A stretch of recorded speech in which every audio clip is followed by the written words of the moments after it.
Good evening, Koopalings. Donnie is back in the chair. If you enjoyed the show last week, you're like, man, that fucking Donnie guy's not talking all the time. Well, strap in, because you're gonna get a double dose this week, as my co-host Dev and Delvin have both abandoned me. But that's okay. I have friends from the great north, ones that enjoy, the podcast, a sweet hang, you might say. Sean Capri, thanks for saving the show this week. No problem. I'll save the show next week and every week after this. Those guys they're gone. They opened up. They cracked the door open. I took their spots. So eat shit, Devin Delvin. I'm here to stay. I sent them my World Cup schedule today. We talked about that on Sweet Hangs. For those of you that may not know, there's probably a lot of people that have no idea, because me and Sean secret podcast. We have a secret podcast we do called Sweet Hangs. It's on the PSVG YouTube. But we record whenever we can, whenever we want to. So it's sporadic. It's like a pop-up.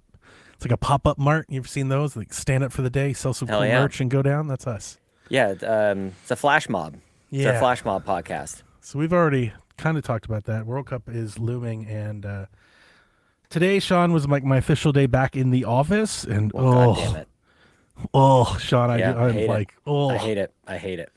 With a side of ugh. I came back and they were like, here's the schedule and here's all the days of working. And I was like, oh, my God. I don't want to hear that at all. You can save that for tomorrow. I sent that today. They gave us, okay, let me, settle on it. This is a great question to ask you. Like, honestly, that's why I just got shocked. I was like, I don't know if I want to hear anybody answer this question besides Sean. All right. I am somewhat of an outcast at my office, because I do not live like my calendar. I don't think in calendar. Does that make sense? That makes a lot of sense, because I literally describe myself, I think, today as living in my, like, I am powered by my calendar. I knew it. So, I knew yes. I knew it. Yeah. All right, Sean. Yeah. So let me tell you what happened. So I get there and they're like, yeah, they finalized the World Cup shifts. They have a calendar, and I had to go to my Google Calendar and add their calendar to my calendar. And Sean, so I'm looking at a calendar and I've got, it's World Cup. So it's like 6-8 weeks, whatever. And there's stuff like every day, every other day. Right. So my person at work tells me, they go, okay, purple means this, red means this, green means this, and this means this. I was like, how am I ever supposed to remember that when I'm looking at a calendar that has no key or legend? Yeah. What does that mean? Yeah, it's bad. And they're like, oh, well, we also did a Google Doc, and you can go look at the Google Sheet. It's a table. Man, somebody put a lot of work into this, Donnie. Oh, no, that's true. Yeah, no, I'm not shortening it. Yeah. But my problem is, as you see my notes. No, I'm making fun of the amount of effort that they put into that to make it as my notes. Shit. You see my notes? Sure. I think in like outline. I think in bullet points. Sure. I never think about what I'm doing 3 weeks from now. I can't. I'm with you on that. I gotta make sure I'm doing. I got to make sure I'm ready to do what tomorrow has to be. Like I'm day to day. I'm living in the week. Isn't that just like a husband thing? Isn't and that my just dad life? Folks at the office, do they live and breathe? They're like, I put it on your calendar. I'm like, I haven't looked at my calendar in 2 days. Why are y'all always, is that all y'all do is stare at calendar? I have work to do. I think you might be surprised. It's like, I'm not looking at my calendar like this. And it's not an issue at all. But what I had to do today is I had to take their calendar and create a list, and then I could color code it and make notes. Mm-hmm. And I want to know where I'm supposed to be working, because I'm rotating. I'm in like 4 different stadiums and event centers. So like I need a list. Here's my day-to-day breakdown. June 10th, you're here from these hours to these hours. This is a purple day. Yep. June 11th, this is a red day. And the folks that was working with me, they're like, Donnie, they're like, you've just created the same thing. I'm like, yeah, but I can reference this quickly. Mm-hmm. I know exactly what it means as soon as I look at it, and I can move on. Yeah. I'm never going to, they were like, I opened my calendar and I was sifting through. They were like, go to month view. And I was like, why? And they're like, you never goes to month view? I was like, I don't think I've turned month view on in 10 years. And they were like, how is that possible? I'm like, because I opened month view. You can only read like 2 words of the subject. You have no idea what half of these appointments mean. It's just like, listen, And that's me on just my calendar. They look at calendars, have the whole staff on the calendar. They're looking at 13 calendars. Yeah. Some of it's duplication, and I don't know what it is, dude. I'm envious. I'm envious. No, you're and not. Also like angry. Like I'm like, this can't possibly be helpful. Agreed. You're like, right. This is so inefficient. Right. Dude, I think about that kind of stuff all the time. Like, how is, like, everybody's just doing this? How are you all operating? Like, you really get through a 40-hour work week like this? Yes. So, Sean, I don't think in calendar. I'm with you. How do you do this? Well, so I don't know if I have an exact parallel, but I do spend a lot of time doing what you've done, which is take something that everybody else seems to understand, like on the surface. I'm like, we can't be working like this. Can we just put a little extra thought into how we're actually going to be engaging with this information? How do I make this so that it's digestible? Yes. Yeah, I definitely, I do that. And I put in the homework. I'm not sorry to cut you off, but I think I've just had an epiphany. Over my many years here, I have been told, commented, shared, listeners, maybe not everyone, we get bad reviews too, but that people like our show. They like how we do the news. Yeah. Is this why? I think Is it because I think like this? Because I take big news and make it little, like shorten it down to like just here's what you need to know, ... I think it's the result of that. I think that's a function of like what ends up happening, which is what they like. But like you're able to get, this is how you're able to get a lot of information in. You can parse through it, you can understand it, and then you're able to talk about it like comprehensively. Like you don't just read the headline. You understand the story. And I don't think most people are able to do that because they parse through the information entirely differently than you do. Oh. Yeah. So I think the approach allows you to then have an output that is different than most people's. My boss, he loves his calendar. My supervisor, they love their calendars. Mm-hmm. They think it's crazy. They're like, you don't even have the people you're over. You don't even have their calendars on your calendar. I'm like, I'm not keeping up with them. We meet. We meet and they tell me that they had a meeting on Friday. So I just know that they're there on Friday. I just know that. I know. And if I had more, like, I guess, courage or bravado, maybe I might call people out on that kind of thing. Like, because I get like that instinct of going like, well, good for you. Like, don't you know everything? And isn't that excellent? And how is that working out for you? How's that Sounds like you? You're like overworked. All I hear is everybody's overworked and freaking out and like at ends with each other and just like, I don't know, man. Maybe you're just paying attention to way too many things and not actually focusing on the shit that matters. How about that? I think you get to the key and the heart of the matter. I think that's you. I'm just holding up the mirror to you. I do feel like maybe I have a new appreciation for the people that give me those comments. And if I've ever brushed them off, I'm sorry. I feel like when people tell me that, I'm like, we do the news like every other show does. No, like, I never figured like, but it's different. Like I was like, but every show does the news. Like Jeff Grubb's got a news block, right? Nintendo. Yeah, but he's also Nintendo full time. I think that's the thing. That's know? their job. Like this is not your job. So the fact that you're able to do the news like full-time games media coverage does the news, I think that's again part of your special sauce. I don't do the news at all. Because I can't do it like this. I can't parse through the information. That's what like Dev this. wants to do. Dev's been trying to get me to drop the news block forever. I'm like, this is our show. Like, this is what we do here. That's got to be tough. But Dev's like, we could just. He's the shit about Delvin. Dev wants the Sweet Hanks. Then it's just a basketball show. We should just add Dev to Sweet Hanks. You guys can just have it because he just wants vibes. He's just like, let's just hit record and go wherever it goes. Yep. I don't mind it. Yeah, the show. Dev comes on the show and it's like, what news bullet is this? I don't care about that. Yeah, what's the next bullet? I don't care about that. Cares. I don't care. Don't care. I have no opinion. Who gives a shit? It's 13. I don't care. Yep. Bring on the questions. Unless it's a samurai game. 20 minutes about basketball. If it's a samurai game or a woman with a bow, he's all in. Maybe. Well, yeah, he didn't do Kenna. Yeah. It can't be cartoony, I guess. There's always a wrinkle. There is. He's a very nuanced man. He's a nuanced man. I get it. I love and him. and he knows his taste. This is something that I struggle with. Big time. It's insane that we cross paths. I think, like in so many ways, even beyond what we talk about on shows, like in our private chats, Delvin. We're the ult of each. Like it's insane. Like the spy versus spy. Yeah. Yes. Yeah, like, it's really I know remarkable. what he's thinking because it's the opposite of whatever. It's opposite George. So we have like a super strong synergy. Yeah. But for ulterior motives. It is unreal, man. It's special sauce. People love it. And also like wanting to fuck with each other at the same time. Like that's who could have issue. That's really that ingredient, that combination to just come across each other in life feels that's special. Yeah. That's why Dev's special. Internet. Yep. That's a strong thing. I love him. Yeah, me too. I'm upset that he's not here. I have stories from my vacation. PSVG show stories. Oh shit! You woke up and you saw ass. Oh yeah, I did. That's one of the stories. I'll bet you did.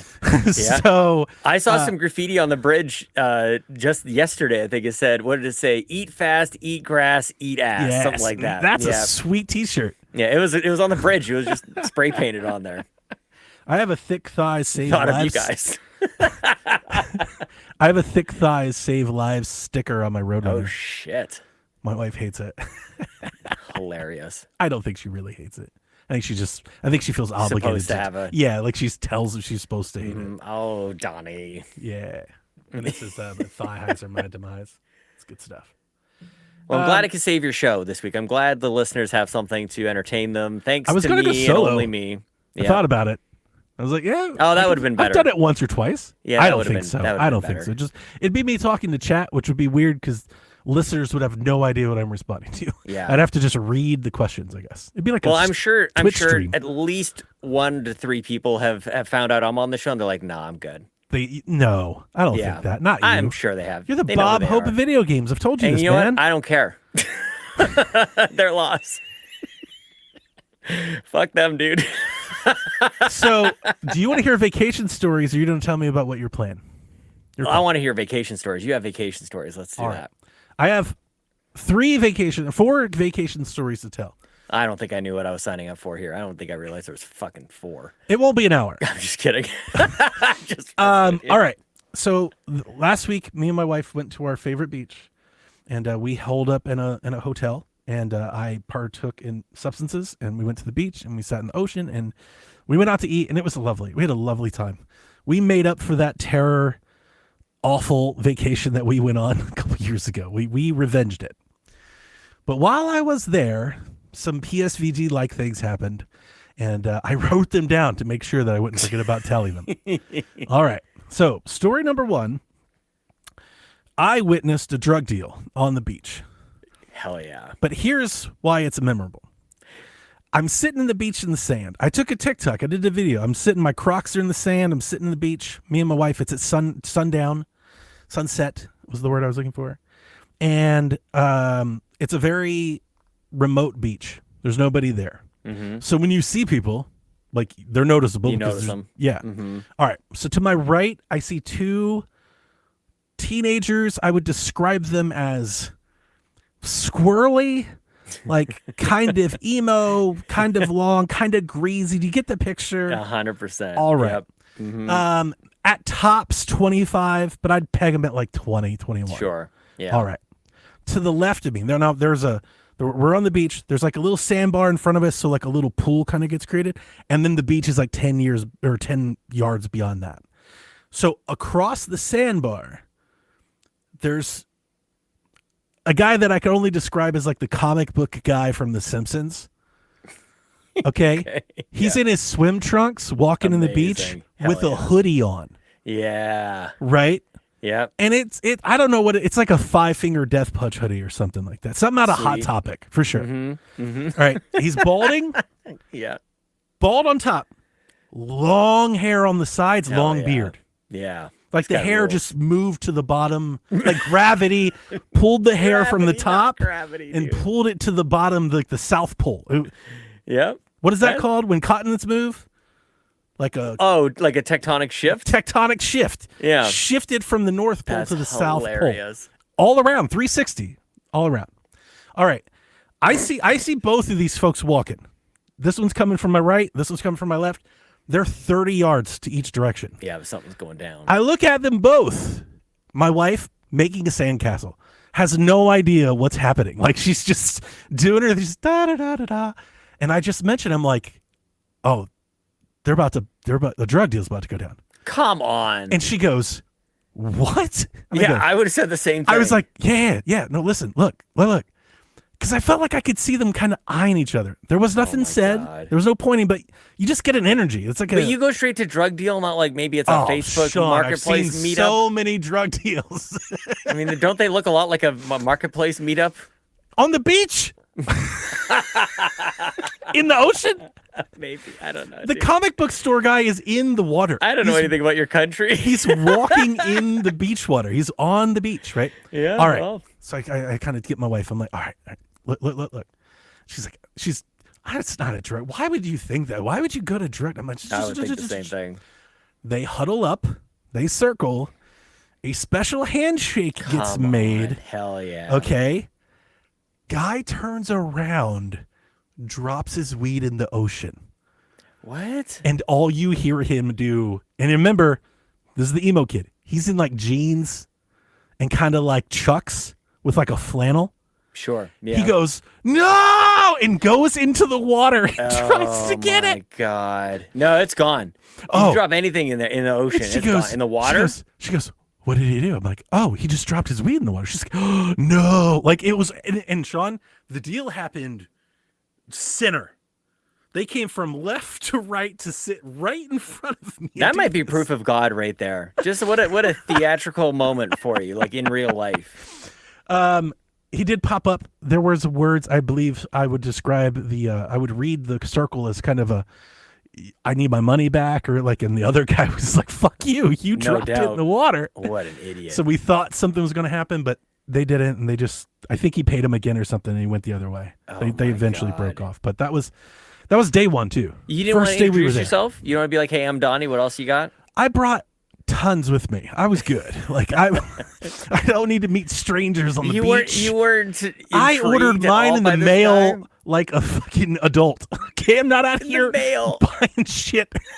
Actually, that's a good call. Like I was thinking, like, did you know it was weed? Did he say it was? Yeah, these two kids smoked weed. Yeah, but like why? Like can't you? And that guy sold weed. Like I looked at both of them, and that was I thought. And you're like, they buy weed. He sells weed. You know, like no shrooms, no nothing crazy than that. Not these kids. You can't just go to a store, or are they too young? You think? I don't know. Well, probably too young. You have to be 21 to go to like the CBD store, I think. You're fascist country, man. They might have been 21. They could have been young 20. I don't know. They could have been 18. It's funny because you just took me back, like I don't know how many years, like when that was necessary. Yes. Like you can just go to a store. You can buy it here. Sean, it was almost like I was entertained. I was like, this is great. Yeah, it seems like like a period piece. Like even said it. Like I was sitting in the sand. I was like, this is wonderful. What a vacation. Hilarious. Like what a vacation. Pull out your film camera and you just start recording. That's fantastic. My second story really isn't a story. Oh. On the way back, our GIS maps took us off the road. There must have been a terrible wreck or something. We started driving through the backwoods of Georgia. Not my favorite thing to do. And it's nasty. Real rate. Like it's okay. So, and listen, if you listen to us in South Georgia, I love that you listen. Sorry. I'm just calling it what it is. It's real rural. It's real poor. Okay. And so there's there's always like a dingy, druggy kind of element to it. It's just trashy. But also like South Georgia racism. It's laid on thick out there. They still got they've got, not only do they fly flags, they have like whole buildings dedicated to it. Okay. There's so like it's like deep stuff. Okay. Not my favorite place to drive through. Gotcha. I just thought it was going to be like dark or something. Like I thought you were going to have like the road conditions were not good. I was not expecting that. No. So we go through Bexley, Georgia. I've never been there before, and I hope I said it correctly. And we're getting off the road to get gas, and we're getting off the road to find lunch. We were chasing this sub place. I forget what it was called, like Larry's Giant Subs or something like that. I was like, let's try that. Sounds like a sex house. It was actually, I think it's a chain. It was actually really nice. It blew my mind. I was like, why is this out here in the middle of nowhere? But anyway, that's not the point. as we're driving to find the sub place, I see a sign. It says it's called Rage Quit Gaming. Okay. And I was like, oh, there's a gaming shop.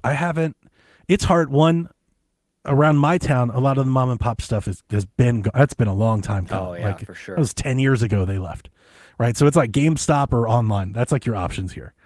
And I was like, oh, I haven't like picked through a game store in a while. Like even the ones I buy 64 stuff, I have to drive like it's like an hour. It's a trip. So I tell my wife, before we leave, I want to go stop in. She's like, great. Yeah. Like, let's do it. So I go in. It's a Juggalo game shop.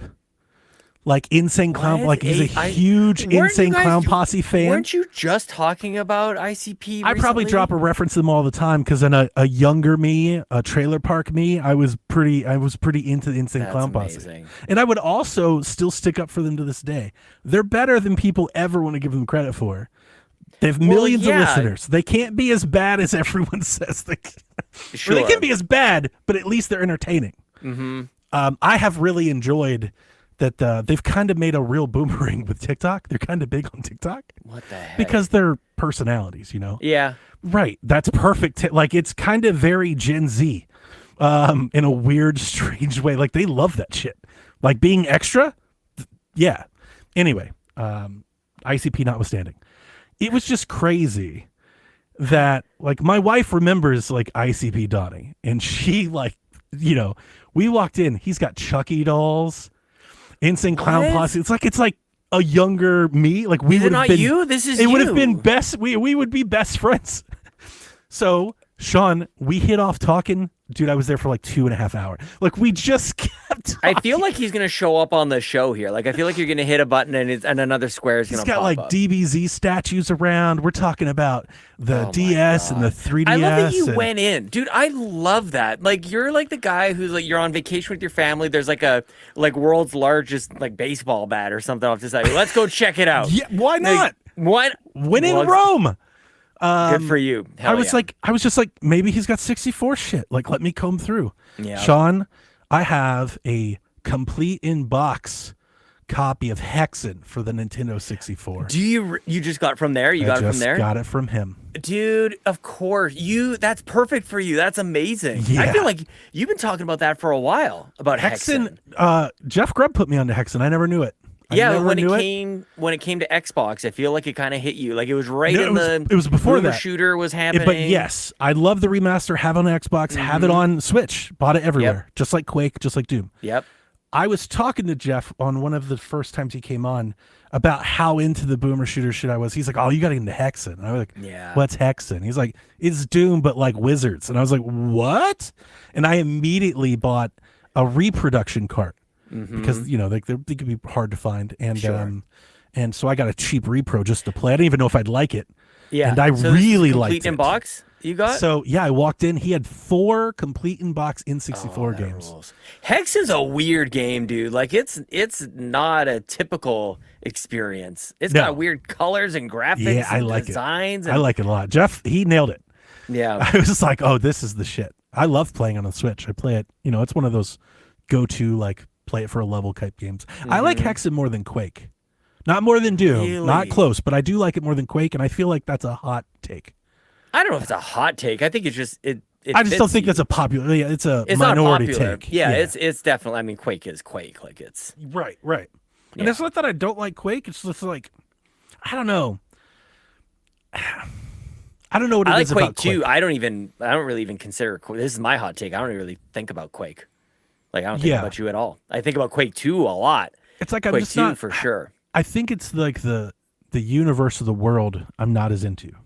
Oh, I don't know. I couldn't tell you a IP. damn thing about the world of Quake. Yeah, but it's like I like that with Doom. Yeah. Like just I don't know. It may just Doom be the setting or the mm-hmm. backdrop. Like Quake feels a little generic-y to me. Oh, for sure. And I'll let you, like, and we've chatted about this before. Like for me, Quake 2 especially, I cared way more about it being like a performance thing on PC. Yeah. It was like, oh, look at this thing, and it was all about the engine and the graphics tech. and all these things. I couldn't care less about why it was there or anything like that. Yeah. So yeah, shout out to Rage Quit Gaming and the ICP Game Store. Hell yeah. And also Larry's Giant Subs, I think, whatever it's called. Or hogs or whatever it was. It was all right. It was kind of mid. It wasn't that great. Yeah. I love I love the idea. Gabe used to do that as well. Like wherever he would travel a lot, obviously. We would, just like, dude, when we chatted, that's what our DMs was. Yeah. He'd be like, yeah, I'm in Wichita. There's this game store. Do you want anything? I bought several things off of Gabe. That's awesome. I bought a 3DS off of Gabe. I could sell you a 3DS. We were flipping. He would buy shit off. Like, we would trade sometimes. But yeah. That rules. I bought a few things off of him. That's awesome, man. I'm glad you found something. When I went to episode 200, it was funny. I walked out of there with like a stack of stuff. That's hilarious. Because Gabe was like, yo, I found this game, and he got my wife some CDs and stuff. Yeah. Oh my gosh. Gabe, I do miss him. I was telling my wife that the other day.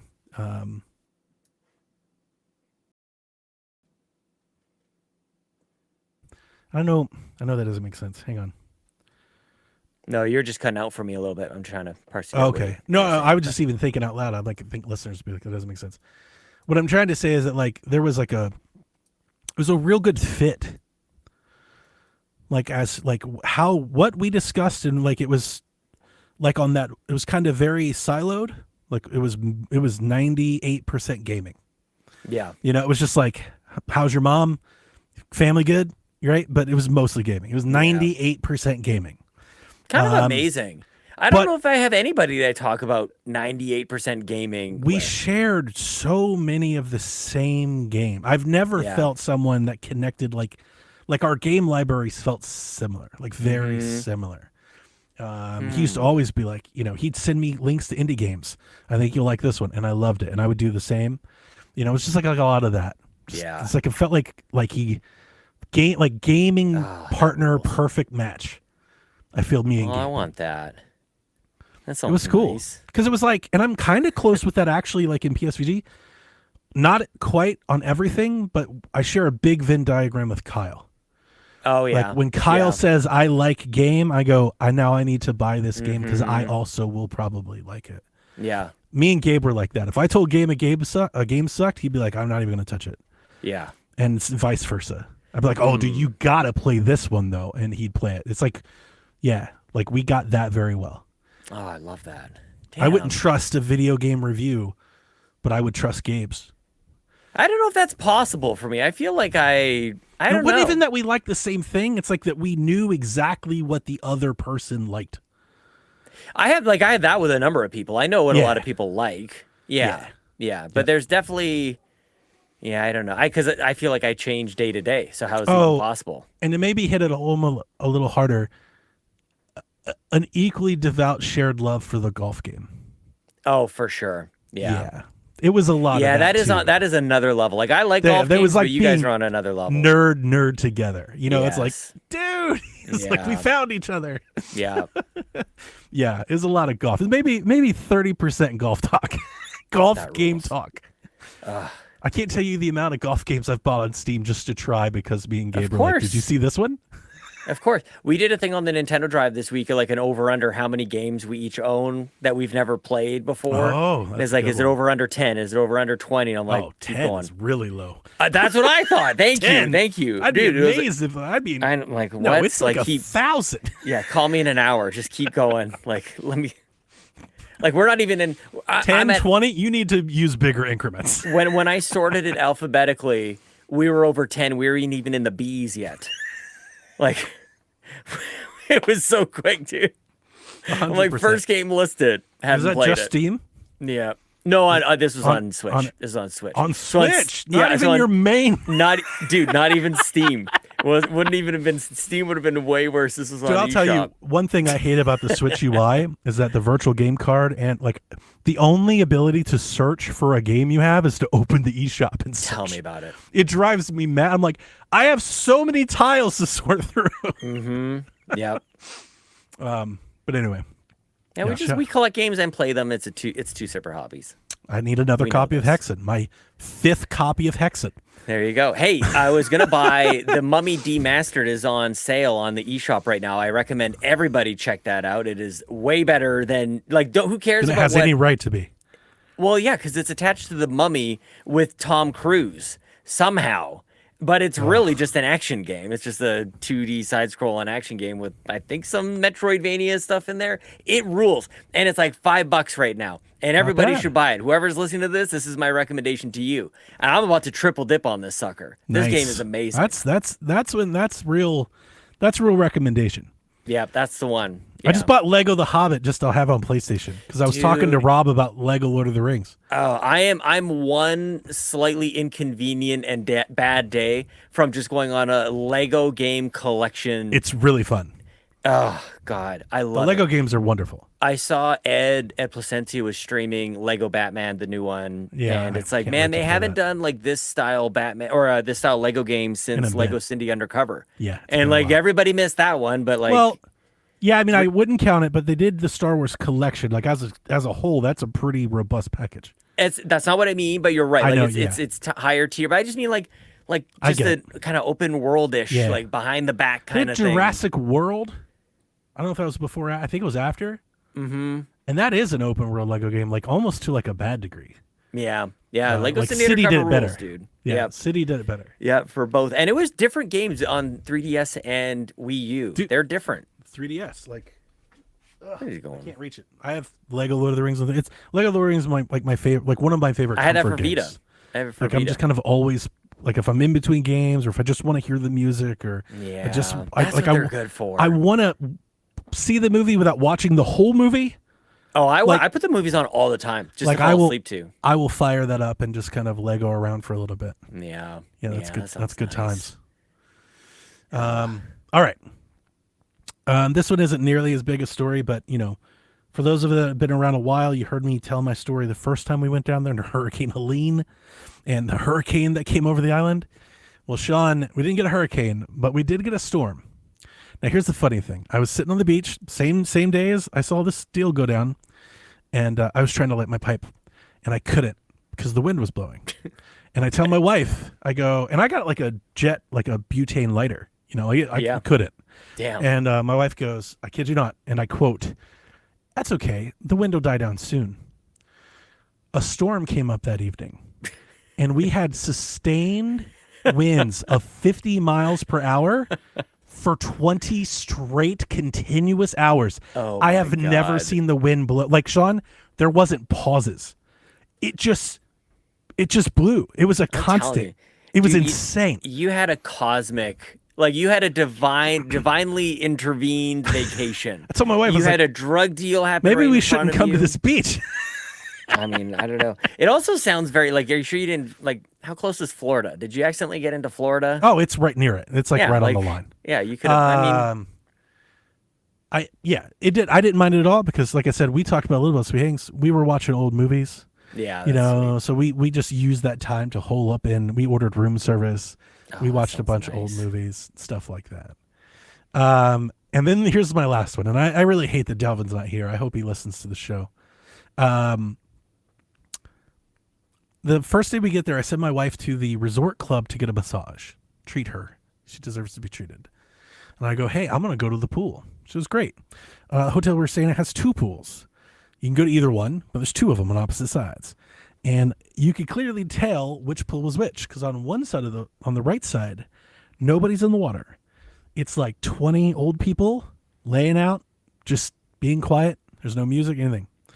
To the left, I hear just the loudest rap music boombox speaker going on. I'm going to go, okay, I'm going to go hang out over. This must be like the young pool. All right, first off, Sean, I walked in. It was the young pool, and I immediately, for the first time, felt like maybe I'm too old to be here. Too old for the young pool. Yeah. Like maybe I don't count here because I'm very different than everyone that's here.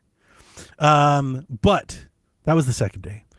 Because the first day I went in, there was no one there except one couple. The older gentleman, I would peg at near 60. Splotched skin, beer belly, that slicked back hair, Hell yeah. All right. Mm-hmm. He's sitting with his shirt off in just a chair, not a beach chair, not a lounge chair, not like a chair you see by the pool. Yeah. No, like it looked like he brought his table? own chair. Yeah. Hell yeah. Yeah. He has a chair. He's just sitting like a foot away from the pool. Mm-hmm. He's not sitting out by the gate where the chair. Like he's sitting. He's old enough to do whatever the hell he wants, Donnie. And he has what I would peg a 25 to 28-year-old woman throwing ass as hard as she can. Come on. She's got her music on, and dude, she's in the pool like in front of him, like he's up. She's at the bottom of the stairs. Oh, man. Like, and she's just twerking and she's getting her thing going. And I was like, look at this situation. And she comes up the stairs and she's like twerking on like the rail, like of the pole. She gets up, she gets out of the pool next to him. She's twerking all over him. And I text my wife, babe, you need to hurry up this massage. Like, I think I'm seeing like a sugar baby situation. Like, I don't know what's going on. Maybe they're in love, but like, it's wild. No. This guy brought a chair down. He's got money. Right, he doesn't brought give a chair. Thank you, Sean. Yeah. He brought a chair from like the bars. Probably from like the little table you have in the hotel room. Not the cut chair. Oh my god, dude, that rules. She is That's such a power move. She's a little trailery, you know? Okay. Kind of like a 90s, I don't know, like Juliette Lewis kind of thing. Okay. She's wearing kind of like an off-white bikini that almost matches her. Like she's super pale. Yeah. And it looks a little dingy. You know, like it's not, you know, this might have been like the best weekend. You know, like it's possible. I can't say it's not. And he looks like he was on The Sopranos. Like dude. He looks like the way some people are living. Like are living their life. Isn't that amazing? Yes. You know?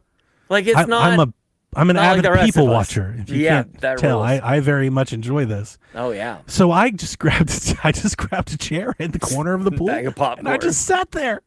And I was texting my wife what was happening. I mean, dude, she twerked at him for like 40 minutes. Like it was what in the world? It got to the point where we're like, okay.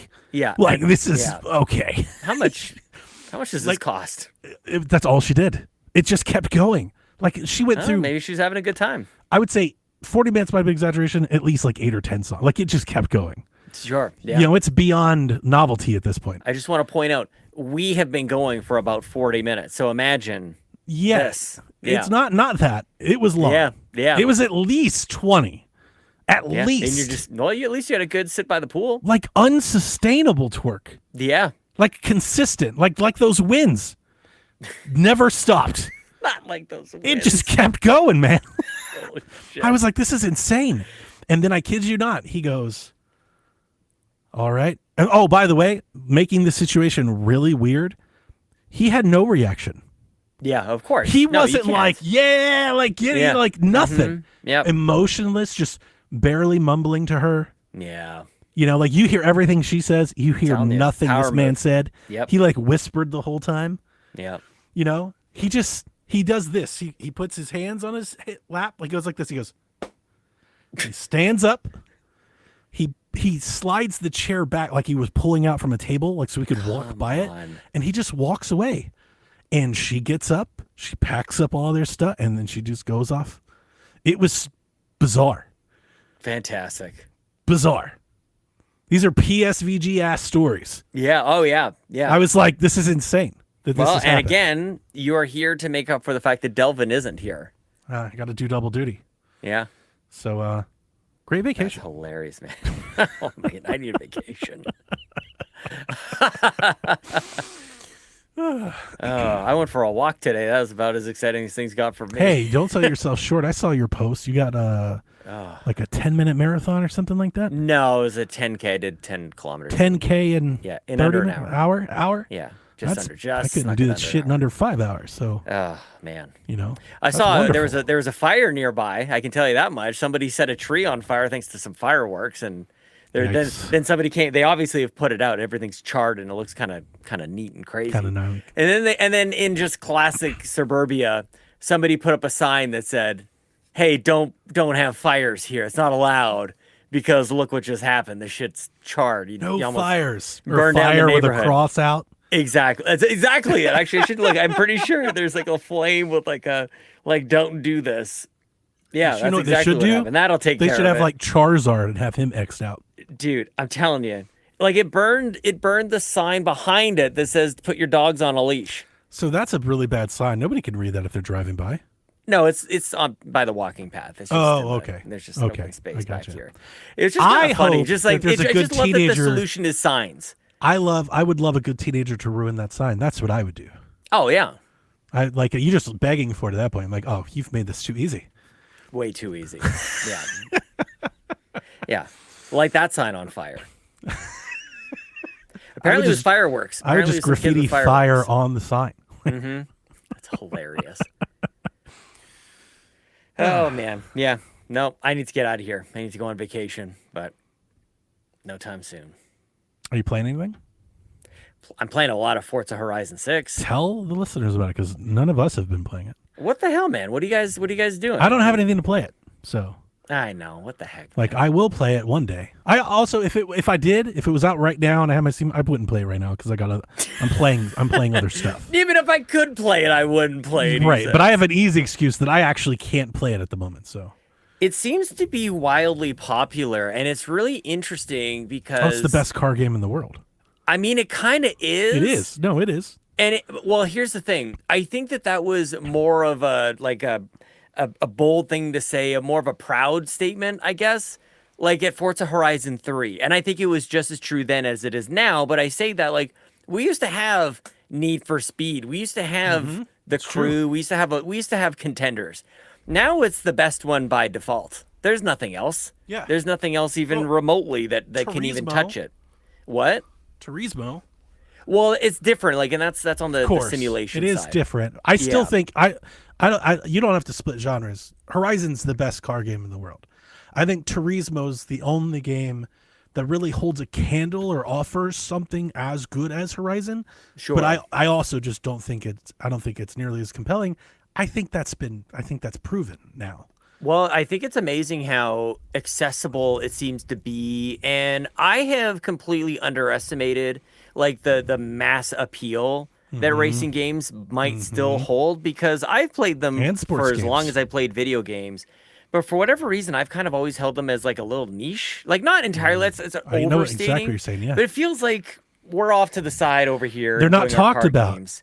Yeah, because they're not shared. They're not revered. It's the same thing for sports games. Exactly. It's the same thing. Sports games, that's exactly why. So it's kind of, I guess, nice because I adore these games, and I have since Forza Horizon 3. This industry literally wouldn't be the same or function without them.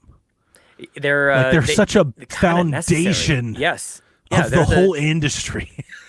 I almost I missed it. I can't believe I'm saying this, but like we used to have the days where you'd launch a console and go like, look how good it looks. Here's a racing 100%. Game to prove it. Yeah. Right. And I don't know why they ever got away from that. Like, again, like a lot of people are buying this game, and a lot of people bought that premium thing to play like 5 days early, dude. Like all the things we all hate about the gaming industry. It's like the practices all worked. I will say though, too, I don't mind people selling early access. It's not, and it's such a simple. We need you and I think you do this. Like I said before, you do this better than everybody. You're not just buying early access. I would argue that you're buying like the DLC, which is always excellent, and you always bet on it for Forza Horizon. And a bonus is that you get to play it early. I actually just don't mind any game selling early access. I agree with well, if people want to pay for it, I mean, like, go nuts. Here's what I've always wanted. I wish there were no like review cycles. I wish like you could buy like review codes. Wouldn't that be something? Yeah. I think you could sell more. Yeah, I like it. You could, because what you're doing is you're giving a premium access to your biggest fans. Now, and people may in the masses may hate that. Oh, I don't want it. But the biggest fans would love to pay for it. Agreed. And I have no problem with that. That's just free market. I'm totally fine with that. Yep. I think if you don't want to do it, then wait. There's nothing wrong with that. It's really funny because they would actually make more money doing that. Like, I would much rather them do that than Battle Pass. 1,000%. Sure. Oh yeah, definitely. Yeah. No, I mean, like this game, it's set in Japan. We've all been wanting a Forza Horizon game in Japan. And, the background and the setting is all really good. I just feel like people maybe were expecting like Tokyo Drift. Sure. And it's not really, it's still Forza Horizon. In Japan. It's still Forza, and that's a good thing. Like, I mean, it's a great formula. But like, we've had people like they ask me like, are they do they really celebrate like Japanese car culture? I'm like, yeah, well, they've had Toyotas and Hondas. Yeah, but not like, is it like, not just Tokyo Drift, like, can you live the midnight club fantasy? Because that's what they want. Not really. It's Horizon. Like that's kind of what I mean. Horizon still has events and festivals and like story bits. Like, do they incorporate any of that? I think that's probably as close as it really gets, is like some story bits. So I don't know if it doesn't transform the Forza Horizon I would imagine experience. No, I would imagine if you were building Forza Japan, that you would have, like Forza has like these big set pieces where you do like you chase a train or something, right? Yeah. Yes. I would imagine you would do a story campaign level, whatever, like that, celebrating like the city loop, like the A1 loop, or a specific car like the Lancer or something, or just Midnight Club in general. Add a little of that history in there, and that's good. You've a little bit. Yeah, if that's your bar, you're gonna be happy. Okay. There's a set of stories where like a person, like almost like a tour guide, takes you around, goes like, this is Shibuya Crossing and this is the Tokyo Tower, and you go over here and here's the shoreline. Like, and those are great. Like I got to those. This is something I said on the Xbox Drive as well. Like, do that first. I waited far too long to do that for whatever reason. I was gallivanting. I was, smashing boards and finding you knock over these mascots, and that's all thing. That's all cool. There's a radio station. I think it's called Gotcha Radio, something Gotcha City Radio, and that's like the Japanese one. It's got Japanese music and Japanese DJs, and I felt like if you really wanted to get entrenched in that, like do that song or that radio station, grab a Honda or Toyota and go drive around. But then do those story missions. But like even the barn finds, like there's Porsches in there, there's Lancias in there, there's like the things where it's Forza. It's exactly. It's so Forza. And I don't know what I would have wanted. Would I have been upset if I wasn't finding BMWs and whatever else in here? Like, it's just interesting how, like, yes, there are Japanese cars. There's a lot of Japanese culture in there, but also it's like, let me tell you about this Italian-made car. Yeah, they don't tell you. That's not the whole game. Total. Yeah. And so maybe that's, in the long run, maybe that will be better. But just for like the fervor there was for, can't wait for there to be a Forza Horizon game in Japan, like maybe just keep your expectations in check on what you're actually going to be getting. You mentioned the showcases. I feel like I'm sounding really down on the game, but it is excellent. And I talk like this because I care so deeply about this damn. I love it so much. And I do typically love those showcases. There's one where you race like a mech, like a Gundam, and it's just like it's ridiculous. It's so insane. Yes, yeah. Wow. And it's got like roller skates on and stuff. Like it's very weird. That's awesome. That sounds awesome. Dude. That's you might like it. That's more compelling. Like yeah. The map is huge, and there's lots of diversity in there. You got a snowy mountain up at the top, and you got shorelines and beaches and really cool freeways and bridges, and like the architecture of that is like really interesting. I've realized this though, Donnie, like I don't think that they could ever put enough cars in these games. Yeah. Make it 500. Make it, I don't even know what the number is. Make it double. More. I always want more cars. My undiagnosed ADHD is very satisfied by this game because every 6 minutes I'm driving another car. Really? I would always picking up another car. I would pick about a dozen cars, personalize them the way I want, and I would rotate through those. Nope. Too many race types, too many different, like it does that. That's why it's so well designed. That's why I hold it with such high regard. Just as you're getting used to your one car, maybe you've done like a road race and it's like, nope, you're going off-road. You're doing like performance cars. I would have like a 4x4s. I would have a car in every tier and an off-road car. Too many tiers. Because sometimes you're racing. Remember too, like they also categorize them by like performance tier, like your S2, your A's, your B's, and so you'll have maybe it's even just all within like a 4x4 category. You're gonna want your super 4x4 for some of those races, but sometimes you'll want like your best C-rated 4x4, if that makes sense. So it's too many, dude. It's great, but like if you want to do it how you want to do it, like you can definitely play like that. I just find I'm like finding another race, just like any other Horizon game. I'm finding another event to go to that's encouraging me to buy another car or try something else out. And when I'm on the open world, they've added this thing where you can like buy used cars. There's like somebody is selling a car on the side of the road, looking like with a for sale sign in the window, and you can go buy that one. Yeah. And so you don't have to go in it now. When you look back at the other Horizon games, like, man, I was having to go way out of my way to buy a new car. I'd have to get to another race or have to do. Now it's just like, it's on the side of the street. And sometimes it's at like some car shop that rotates through 3 cars every once in a while. You can go back to the same spot the next day. Different. Maybe it's Nissan or who knows what it's gonna have. Forza Horizon does kind of have a slot machine-y kind of vibe to it. It literally has wheel spins, which I obviously love. And yeah, like it's got a tremendous amount of dopamine. It's always kind of animating on this, like it's always kind of doing something. You're always kind of progressing some numbers, some tickers, some counters, some stars. It's always kind of giving you constant feedback. 100%. That's what I was saying too. Like, I was thinking about it. Like, they've been watching us play these games, you know, and there's a design element to. You can never really go probably much more than maybe 15 seconds without going like, oh, I'm going to do this. Oh no, I'm going to do this. I'm going to do this, and that's what. And it's just a car racing game. There's no story. There's no like quest lines or anything. And we've talked about this before. This is why I have so much faith in Fable. Like, this team made a racing game, an open world racing game this compelling. They can do anything, dude. It's on one of the Chargers. I am listening to you. Sorry. My son just walked in. Oh, what does he think about Forza Horizon? I don't know if he's played it. Jack, you played Forza Horizon yet?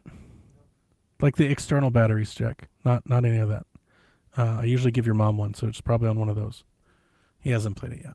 Oh, that sucks. Yeah. You should play it. Will you bring me a soda?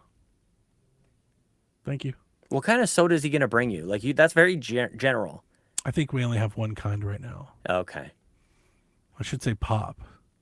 You say pop. Well, either way. I just think, like, even still, like, you could get anything. You could get, like, a Sprite. I think my family hates it when I say pop, too.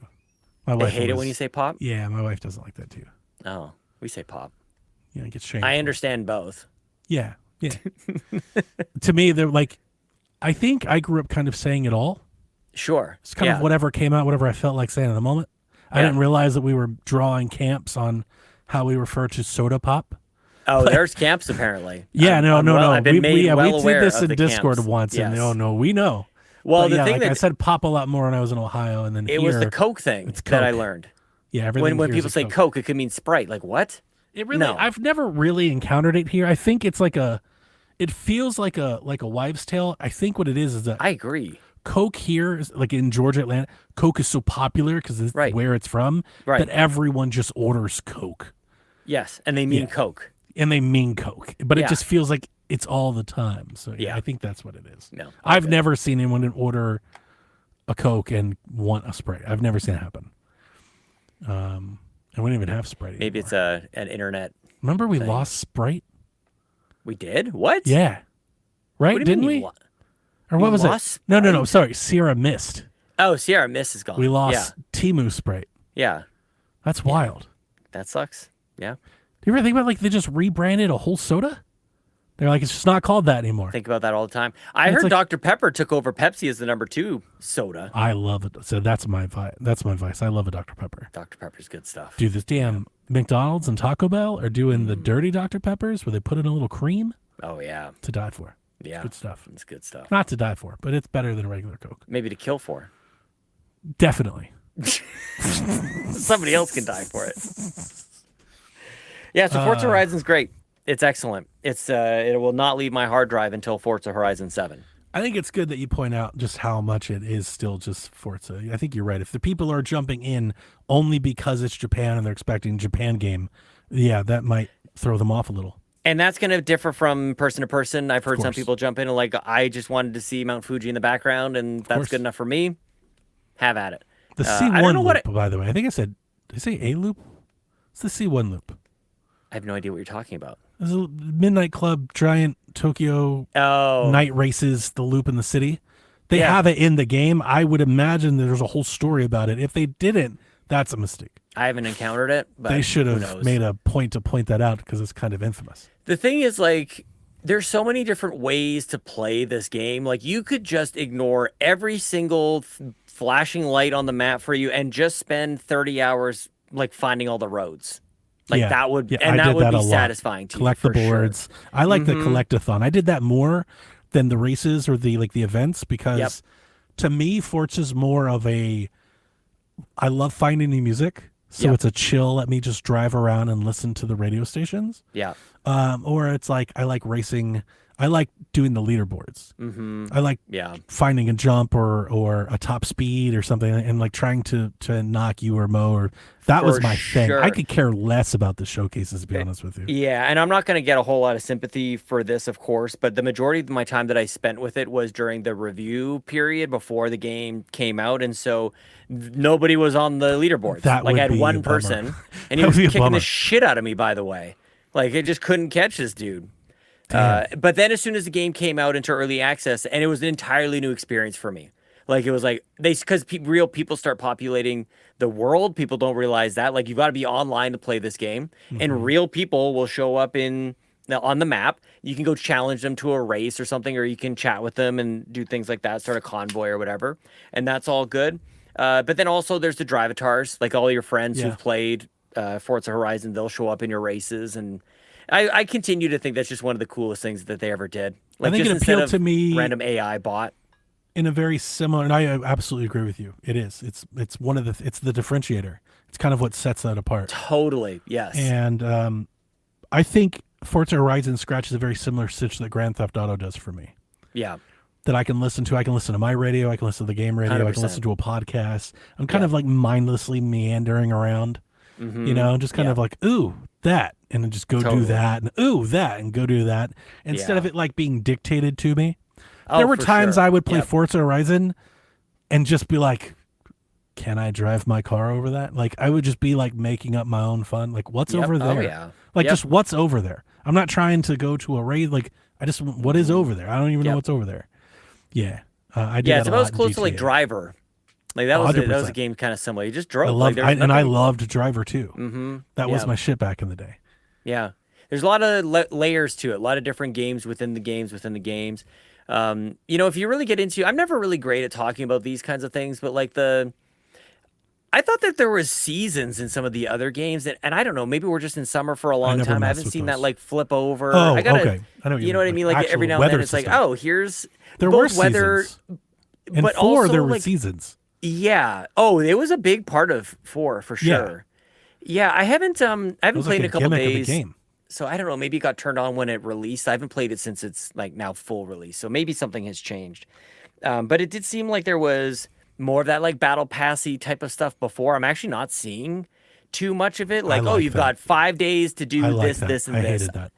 I don't think I've seen that. But again, it's been a couple of days since I've fired it up.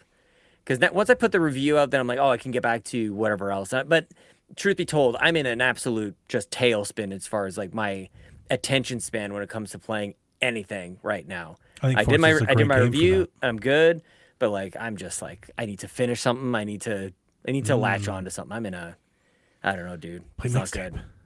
Play mixtape. I feel like I need to play mixtape like 3 years from now. Okay. Only because whatever, like it's just such a mess. This conversation about it. And I want to forget, and my brain will allow me to do this. I just want to forget what everybody's saying about it. I want to come back to you Sayonara in like 2 Wild years. Hearts. Totally. I need to but I also want to like come back to you in a couple of years and go like, Donnie, have you ever heard of mixtape? And forget that, of course, you've played it and everybody else has played it. Like, I want to it's almost like I've discovered it a year and a half from now. Yeah. So we'll see. Could be a quick game like that. Like, I don't know, but maybe a Forza is just what I need.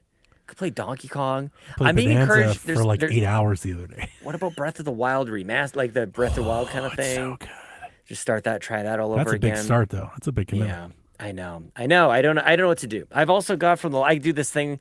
I get games from the library that I don't end up playing because I'm latched onto other things. Like I think you spend more time like setting up your library list than you play the games from the library. I've been good this year. I got to tell you, like I've been pretty good. And then I don't know what's happened I'm running. I'm Pacopia is crack. Like I had to put that thing down. I was like, I can't. Like it. Yeah. Like it can't. It is. That thing's addictive. But you and I both like Dragon Quest Builders, right? I think I remember you. Dragon Quest yeah, dude, Builders. Pacopia is the shit. Pacopia is awesome. I just needed to play other games. Well, exactly. That's the thing. Like, it's like I just can't play this for 5 years. Did you see Yarden? Yeah. Oh my man, had like a whole damn machine factory and things. I was like, I can't. I know. It's the same reason I can't figure all that out. I'm literally looking over just at my Xbox app. I'm not even on Steam. I want to play Hades 2. I still want to play Vampire Crawlers a little bit. I've been playing a little Sectori. Trying to wrap my head around this. I would like to play Hades 2 one day as well. I know, like there's these games, people laugh at me because I'm using this term that I'm just like, I don't know how else to say it. These games are just so playable. And I know that sounds weird and silly. It's just like you just fire it up and you just play it. The game doesn't get in its own way. Yeah. Geometry Wars. 100%. Yeah. But as I'm finding out, like, it's just the games that I end up playing, they're playable. I'm playing it, like I've told you about this Escape from Ever After. Neon White, is it playable? Yeah, I think it's playable. Yeah. I think it's very playable. Wow. I'm playing this Paper Mario-like game, Escape from Ever After, I think I was telling you about earlier this week. Looks really I'm not good. so sure how playable this one is. This one pushes back on me. You know what I think you need? You need a boomer shooter. Dude, I've played so many I started the year with Warhammer, with Bolt Gun. I did Bolt Gun, then I did Doom Eternal, then I did Halo 4, Halo 5. I mean, when I get in a mood like kind of what I feel like you're describing, a little bit of like, a rut. It's like a shooter mood for me. Yeah. Play an old Call of Duty. Oh, that's a good idea. Yeah. A nice old Call of Duty. Might play one with you. Pick one. Man. Yeah, that's a good idea. See, it all sounds great. Breath of the Wild sounds great. That might be pushing back on me maybe a little bit too much. Yeah, but the shooter's like a 1 or 2 day thing, and then now you can pick again.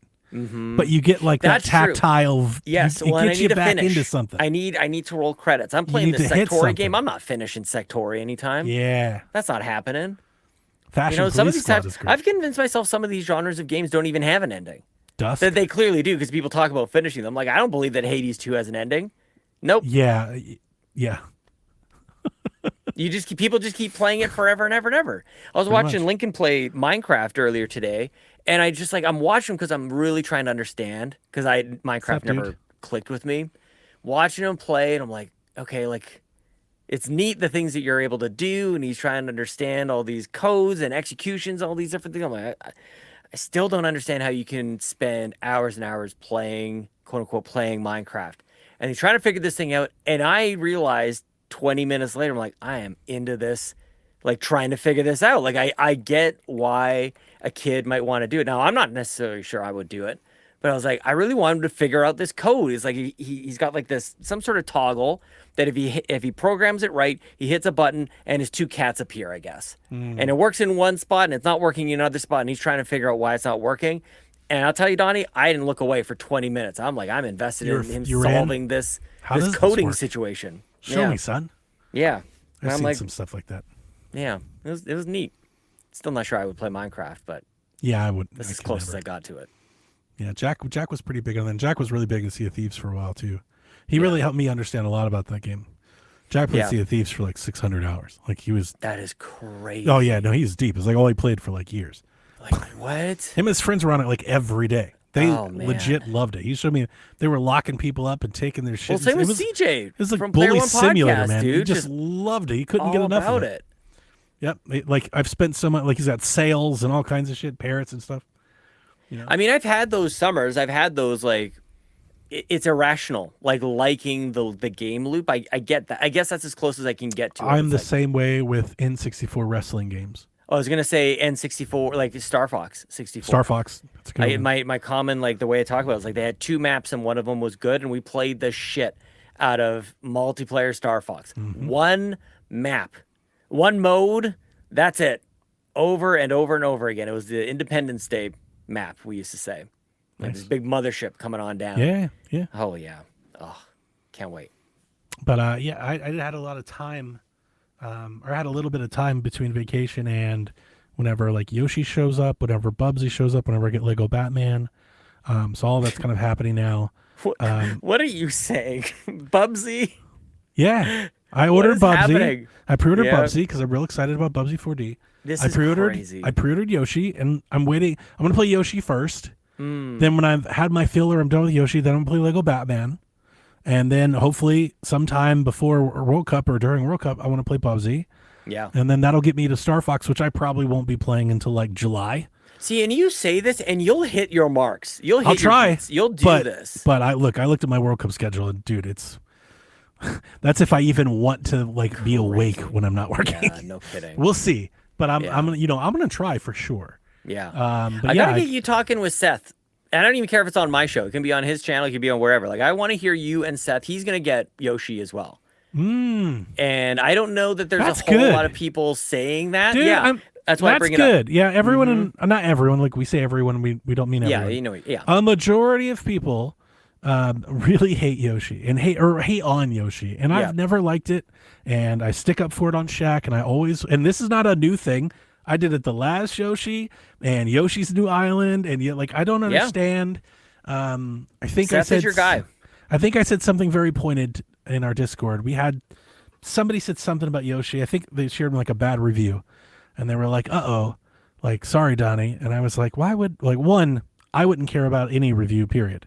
But two, I was like, listen, obviously it's hyperbolic to be like, Yoshi was never going to be a game of the year. We know that. But even outside of that, I think we all kind of know what we're in for with Yoshi. And what I mean by that is, if you don't like Yoshi, you're not going to like this one. Yeah. If you do like Yoshi, you're probably going to like this one. That's kind of it. It's maybe a niche thing. I don't know. It's pointed. But the reason I've always, listen, I am a Yoshi stan. I got the popcorn bucket. It's my main. When I play Mario Kart and shit, Yoshi's my dude. Yeah. But beyond being a fan, the thing that has always kind of bothered me in Nintendo talk community is kind of the chatter sphere that we have grown up and swirled around, kind of our galaxy. I've seen so many people dismiss Yoshi and Kirby. This is getting back to the Bobby years. Like, I've seen it come and go because they're kiddie games. Sure. Like, they're so easy. They're kiddie. I don't want that. Nintendo should do. And the thing that has always like struck me is we are all lifelong Nintendo fans. Because one day, probably as a kid, you sat down and played a Nintendo kiddie game. Yeah. And it really bothers me that like we have a bunch of 30, 40-year-old people that are like, but they need to make every game for me. It's like, they make it for families. They're for kids. Like, it's okay for them to have kid games. It's okay for you to like a kid game. I know that this is what people say, and I feel like I've just like been tuning that out for so long that I feel like I haven't heard it in quite some time, even though it actively happens every single day. And I'm just like, it doesn't even register for me. That like the notion of they should make something else. It's like, that is absolute It's a pretty nonsense. popular kind of thing with Yoshi, I think. I've seen it a lot. I always see it with Yoshi. Well, it's about a number of things. Like people, and you know, Bobby and I started If We Were at Nintendo as such a cheeky thing, but I think there's a lot of Monday morning quarterbacks when it comes to Nintendo. I would do it this way. I would do 100%. It this way. Like, we all have those kinds of opinions, which is why we like doing the show so much. But like, you can't actually pretend to know anything about Nintendo, pretend to know anything about the video game industry as a whole, and not realize that Nintendo must do this in order to exist and in order to really uphold this entire industry. And most people who are saying that probably don't have kids themselves. That's probably the differentiator, because it's very easy to forget. In our Discord, I said 100%. I am on the opposite end of having raised children doing the things for me. Yep. It's super easy to give a 3 or 4-year-old a controller and put them in a Yoshi game. Yep. And they can play and guess what? Have a good time. Yes. Not get their ass kicked to the point they don't want to play video games again. I know, man. Yeah. But I'm not opposed to people not liking Yoshi. I'm not here trying to tell anybody that Yoshi's great. Yeah. I just wish that like it's okay to like something that isn't a challenge. Like, it's okay to like that too. Yeah. Like, we don't have to hate it because it's not what you always play. Yep. Like, if you don't like Yoshi, I want you to give me better reasons. Like that, you know, I'm more of an arguer. I just kind of like, it's a real shit argument. Yeah. You know, it's like, I don't know, try harder. Tell me more reasons why you don't like it. Like, I don't like that reason. Well, and then they'll struggle because they haven't played one, and that's the other thing. It's like that's part of it. You haven't even. Yes. Gotta play it first. Mm-hmm. You know, that's with any reviews, and we don't only talk about review culture, but I've always been excited. I think this Yoshi game looks fantastic. I'm like legit excited to play Yoshi. Mr. E should be the #1 costume at Halloween this October. I love Mr. E. I didn't realize that's what his name was until Tuesday, and I was reminded. And you say it fast, and it's mystery, and that's real great. I didn't realize that. Good pun. I just love his mustache. I think this man looks great. I think the art style looks great. I think it looks awesome, like just to look at. I love when Nintendo stuff makes us a nice work of art. Yeah, and I love the little glitchy animations. I've been about it, but I like that's how I played Spider-Man. I play a lot of games that do that. Like when a game does that, I'm like, I want to play that game. Yeah. So I'm just maybe more into it, and that's totally the tricky fun. thing is there's a lot of people with podcasts now. A lot of people and if they're not on a podcast, they've got social media of some sort, and so everybody's got a voice that's a little louder.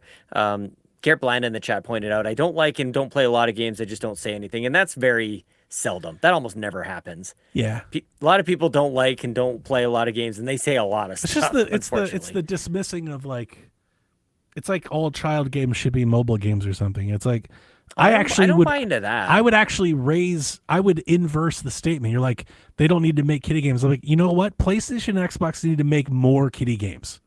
I can't believe they haven't. It's like they don't even try. I just don't. It's like Nintendo has a monopoly on everyone under 12. Oh man, like it is amazing how Nintendo. How much my kids loved the PS4. Do you remember the Astrobot like playroom with the camera and you shake the thing? They loved the shit out of that thing. Yeah, of course. Little tech demo. They played that more than anything else on the PlayStation. Of course, man. You know? They have Astrobot. It's not that they don't, but like they should do more. Yeah. Like I think the industry could use more kiddie games. Maybe more people would buy consoles. You know? Yeah, you want to grow the market. Like, who's like how they? I mean, maybe they just don't think they can beat Nintendo at this game. It's not even really about beating them. You know, it's like just being there. Well, I mean, that's the problem. Representation. If you can't beat it, don't. If you can't beat #1, don't even be there. Yeah, I guess they just is seed the attitude. it. Yeah, and it's like, but you're investing in your own future. Well, that's PlayStation giving up on handhelds. You know, plant some seeds. Maybe they'll grow. I don't know. It's an interesting place we find ourselves in, man. Nintendo just always seems to be right. How do they do that? Like they just we went through the Wii U era. I don't know about all that. We've seen it go wrong. Right. Yeah, but they still had the backup of the 3DS. Like I'm with you. Like I'm not defending the Wii U or what was happening there. Yeah, But like they were right about even in the early days of the 3DS. It's like, what are they doing? I can't believe what a failure. It's like, that worked out pretty well. Yeah, they turned it around. Yeah, they messed with the Wii U, but like it's not. I'm not saying they're imperfect. I guess still one of my favorites. I love it, of course. Yeah. I was deep into a Reddit thread about Wii U nostalgia, and it was like a bunch of people making fun of millennials, crazy. And then a bunch of people like loving it. Yeah. Like a bunch of people, they were like posting screenshots of like the Wara Wara Plaza, and they're like, "Oh my god, I miss the sounds." I'm like, "Oh man, I knew it. I knew you'd all come around." Yeah, It always happens that way. It was awesome. It wasn't like obviously could have used a lot more games. It was rough there at times. I know, dude. I bought 2 Wii U's. I bought two. Had it had the support, man, it's a cool system. Like it's just a cool system. Like I would have loved if one day if we ran Nintendo. If the Switch 4 is like it's a Wii U, but the gamepad is just a Switch, fucking sign me up. Please, that would be Can you so imagine great. They go full circle with this. Yeah, they come back. We end up with the Wii U, the Switch U. God, oh my you can't call it that. God! You got to be a little. They more won't leave the subtle Switch than that. branding. They won't leave the Switch branding. Yeah, but the Switch 3, the Switch 4, something like that. But if it had just had a base station. Oh my God! And then it was just your Switch. Yes. That'd be great. Do it, Nintendo. Just ray tracing, Switch on the go. It would be so petty. It would be so great. Oh yeah, but it would work. It would totally work because the Wii U was better than people wanted to give it credit for. I mean, look, I really do. This is super unpopular, but I wish I could just have a TV Switch that didn't switch. I've been trying to bark up that tree on Shaq for a while because I think it's the easiest way to make a cheaper Switch. Of course, yeah. Like the easiest way is you ditch the battery, you ditch the screen, It's the same argument. Yeah, we say that all the time. You could absolutely do a Switch TV, a Switch Home, whatever you want to call it. For sure, yes. It could be a very, honestly, in a box that drew regular power, it could be a very chic, like a Mac Mini type device. Yes, like it's only the size it is because of the screen. 100%. It's not all in the battery. If you get rid of that, you could actually make a rather tidy little console. When you say it like that, can we just not take a moment and appreciate what the hell the Switch 2 is? It's a goddamn miracle. It is. The fact that it can do what it can at 10-watt power is insane. It's great. You're holding and if you made a hand, Switch TV box, you could turn up the heat. That's insane. Sean, you could give it 30 watts. Do you have any idea what a Switch 2 chip could do with 30 watts? It would time travel. It could double that's a Switch Pro. Yeah, you could double the performance. How many 1.22 gigawatts is that what it is? How many gigawatts do we need to travel in time? I don't know. I'm not as timed in with that franchise. Anyway, you just gave me some appreciation for the damn thing because there's a battery and a screen in there. Yeah, and a little fan. Yeah, nuts. And if you put that into a steam machine, if you put that into a little cube, you could have a bigger fan. You could have a higher power draw. You could really turn it up. That's compelling, and it could be cheaper. Yeah, it could be cheaper.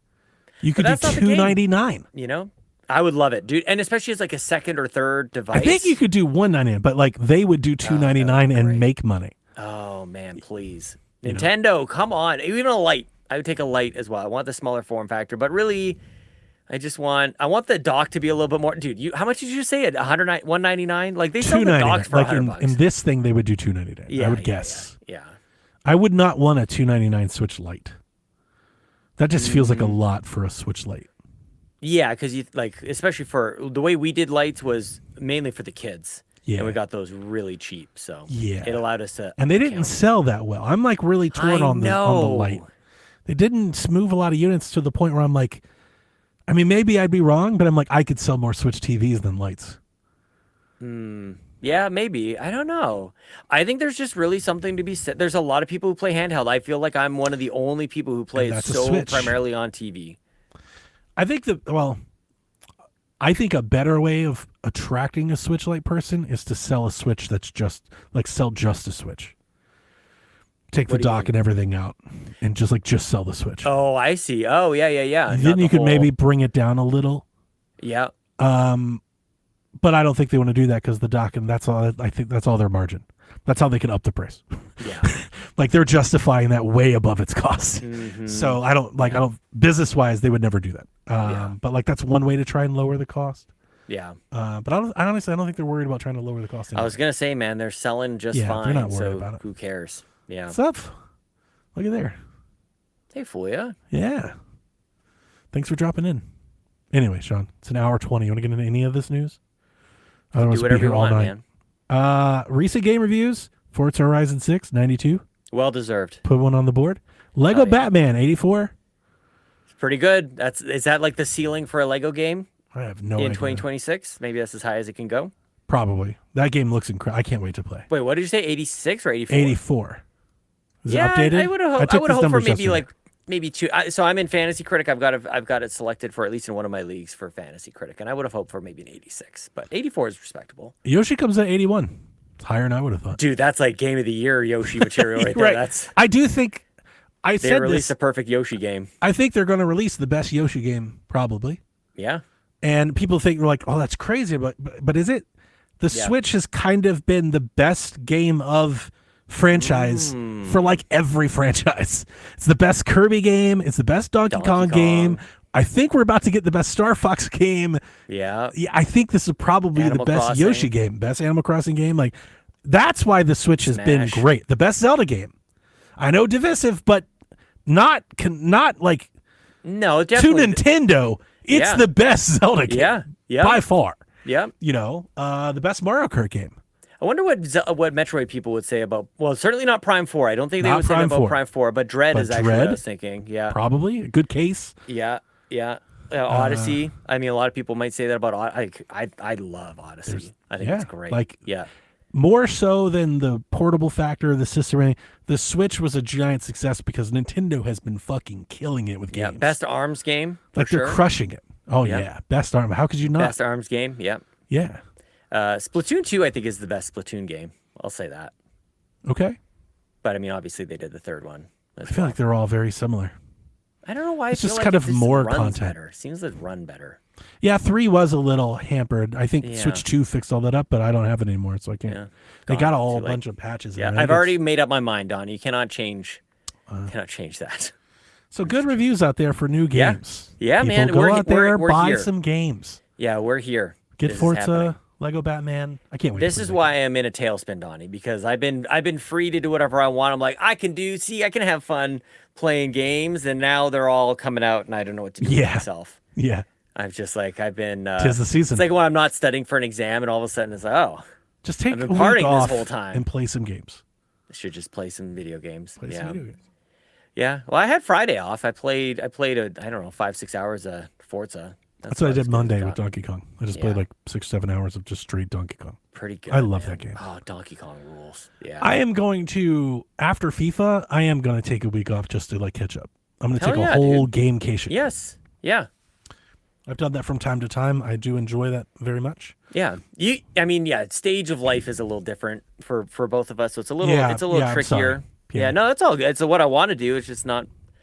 It's not there's just a lot of spinning plates, a lot of different priorities. I'm really taking this running. Like running has been good for me this year, so that's good. You're killing it. Yeah, it's going all right. Yeah. I knock on wood. I shouldn't say this sort of thing, but I haven't like broken an ankle or anything like that. So doing okay. Don't speak that out loud. I think about it. So I mean, whatever. I think about all sorts of dark. You could play some games. Yeah, you could play a lot of video games. If I hurt myself, broke an ankle. Yeah, no. I mean, I'm not saying don't throw yourself off that bridge you run across. Yeah. I'm just saying I understand the temptation. They got like one of those things in the way. They got like a that car that drives obnoxiously close to the curb. I'm not saying don't put your leg out. Yep. I'm just saying I would understand the temptation. Yeah. There's a real deep and fast moving river right beside there too. Like, would the short-term pain be worth the long-term gain? I don't know. I think it would be long-term pain. I think I would be out for, probably for quite some time. Probably ruin my life. You play so many games. All for video games. Hell yeah. He's like, but I finally got Breath of the Wild in. Yes. That's what I need. Next news story. Embracer has split into 2 companies as they're doing the Ubisoft thing. That'll fix everything. They're spinning out a subsidiary that they call Fellowship Entertainment. Fellowship Entertainment will now oversee Lord of the Rings, Tomb Raider, Darksiders, Metro, Kingdom Come Deliverance, Remnant, and Chairman Lars Wingefers. I got no idea. I think he's the drummer for Metallica. Lars, yeah, definitely. Lars from Metallica. He says, quote, seeking partners to work on some of Fellowship's other well-known IPs, such as Saints Row, Legacy of Kain. Shout out. Deus Ex. Yes, sir. Which, yes, please.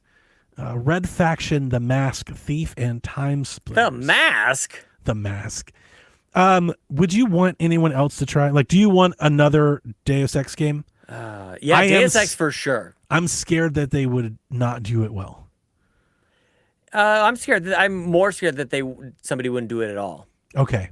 All right. Yeah, I think we can't seek perfection at this stage. Like, just a good remaster. You're just like survival. It's just a remaster would be Remaster's the cheat code. That'd be the best way to start, I think. Yeah, definitely.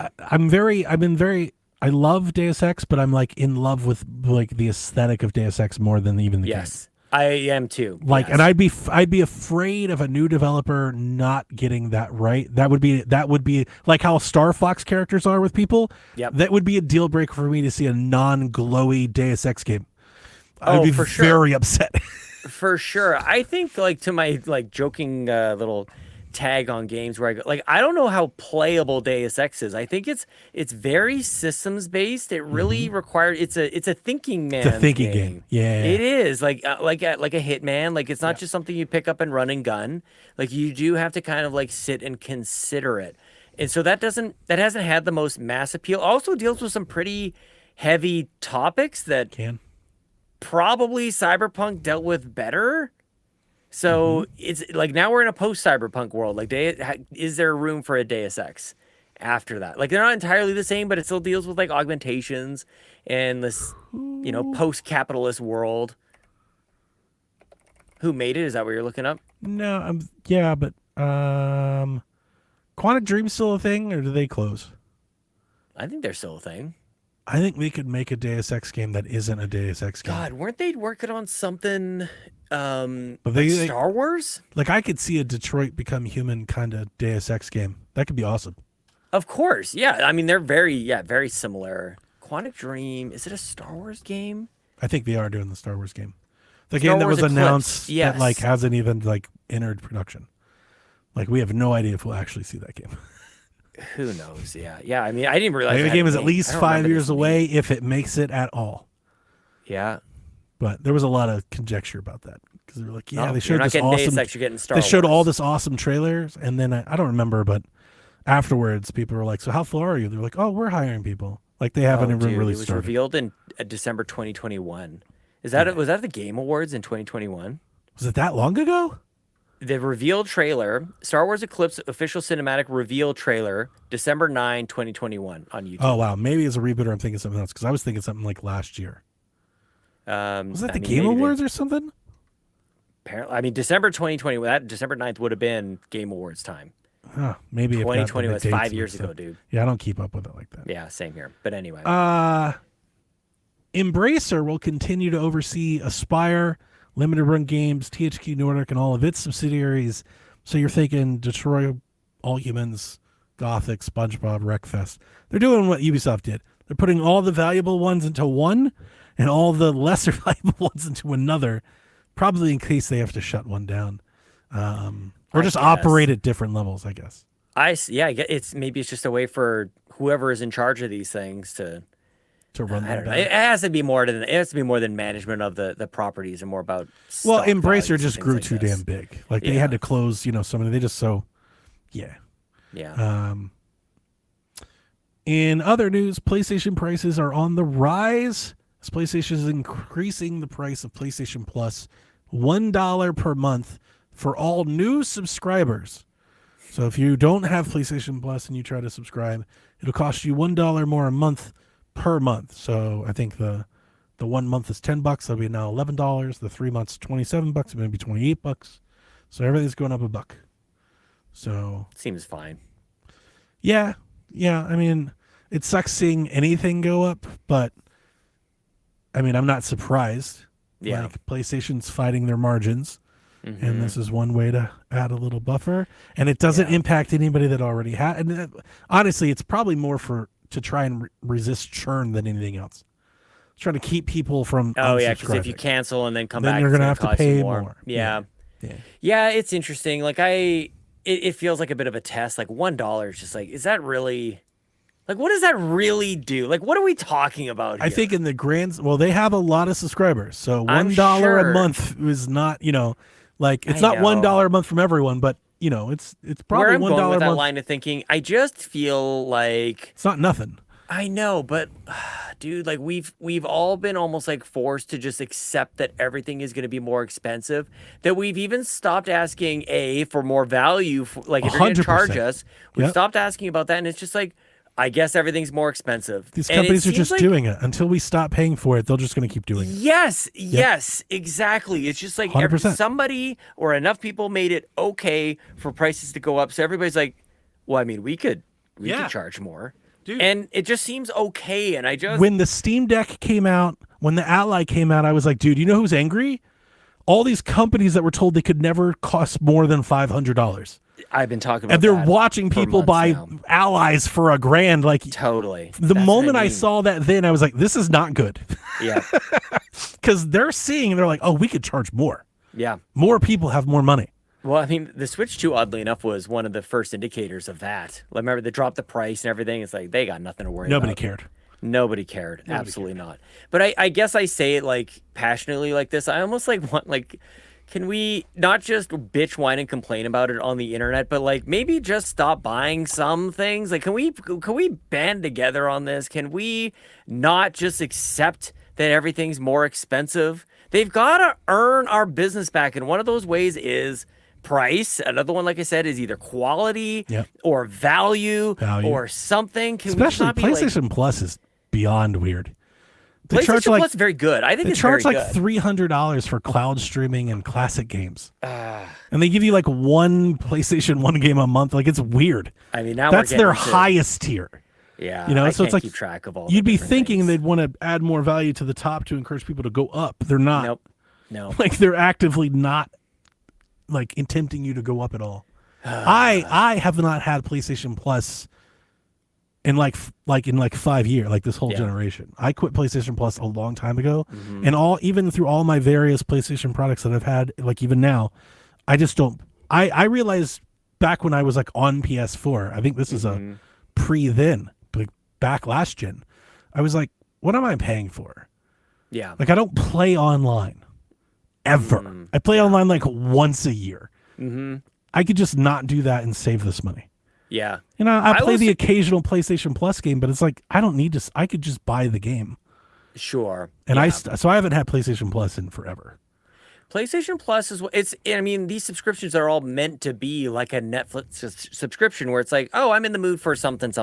Let's see what's on Netflix. Let's see what's on PlayStation Plus. And so like, we have PlayStation Plus, but the PlayStation is actually played much more by Chelsea than by me. And so I get to see it be used in a really interesting way, which is, oh, I kind of want to play like this game, or I want to play a game like this. Like Chelsea just finished playing Portal. She's like, I want to play a game like Portal. And I'm like, oh, there's a Talos principle. Like maybe you'd like that one. She's like, oh, is it on PS Plus? And it's like, yeah, one of them is. I can't remember if it's a sequel or the remake. One of them is there. And it's like, oh, I'll play that. And I do that too, but I think you do too. I just surf the shop to buy something. 100%, and that's the difference. That's the same. That's her shop. Yes, for her, it's like what's on TV, what's on Plus. Yeah, you know, it's like something like that. Yeah, like she wouldn't go and buy something, but like since we have it, and it removes that. There's that it's whether you realize it or not. There's a friction of having to buy something. You have to make a decision. That friction makes it easy. You have access to it. That's the whole idea of it. And for her, like. She loves that kind of stuff. And the thing is, like, she doesn't even play.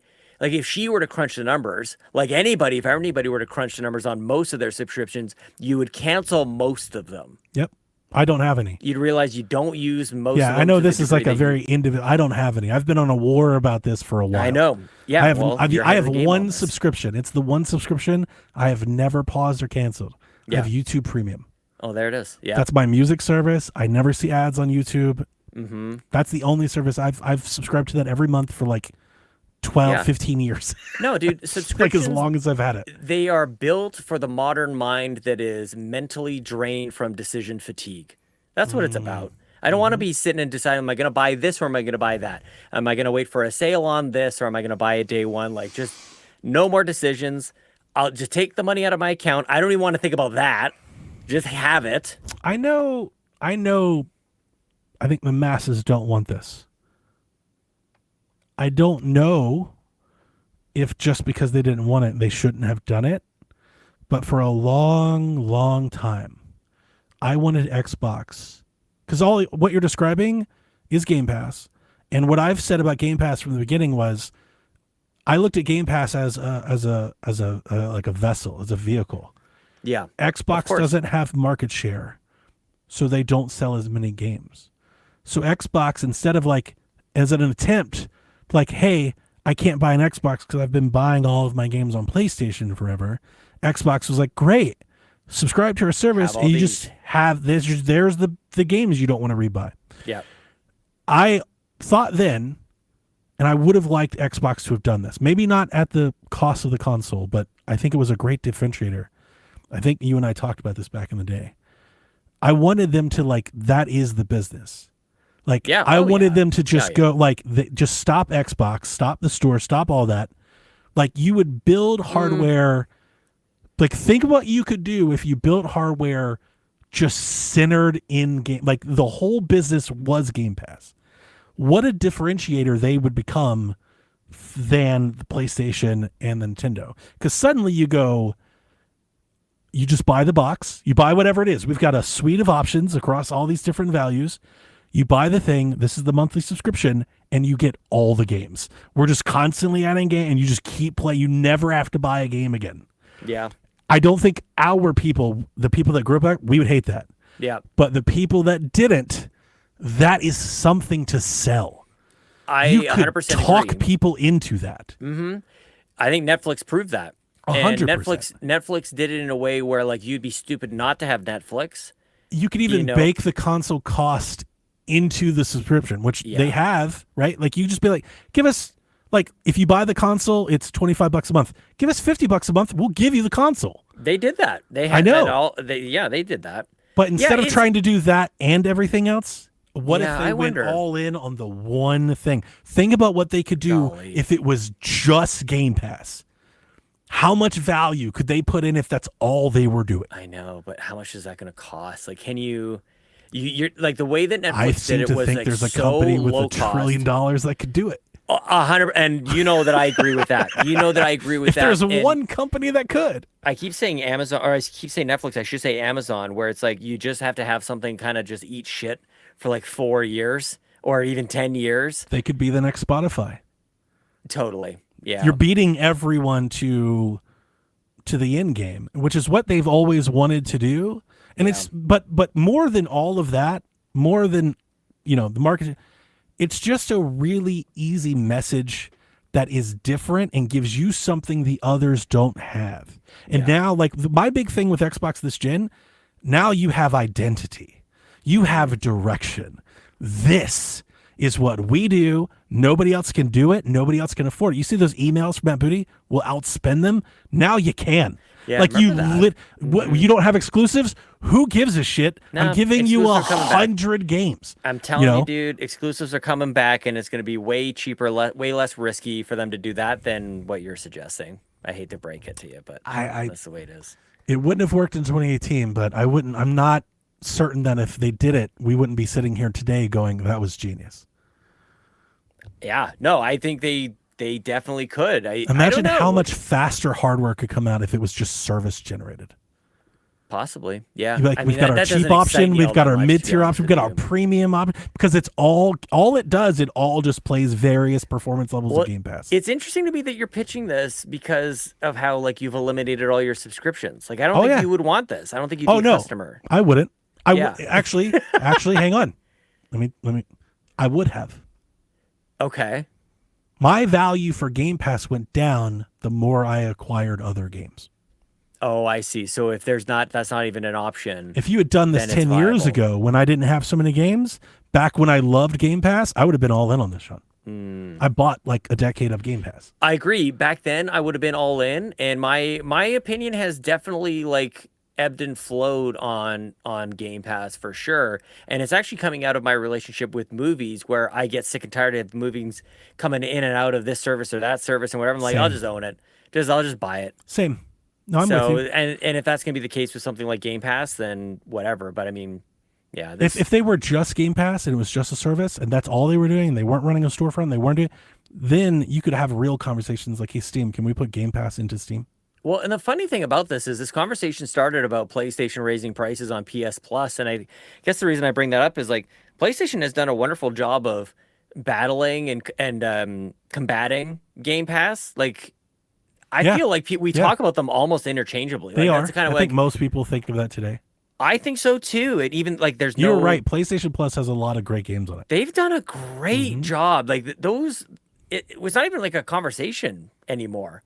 Like PlayStation Plus versus Game Pass. It's every bit as good. All you're missing is 1 or 2 day one games a year. 100%.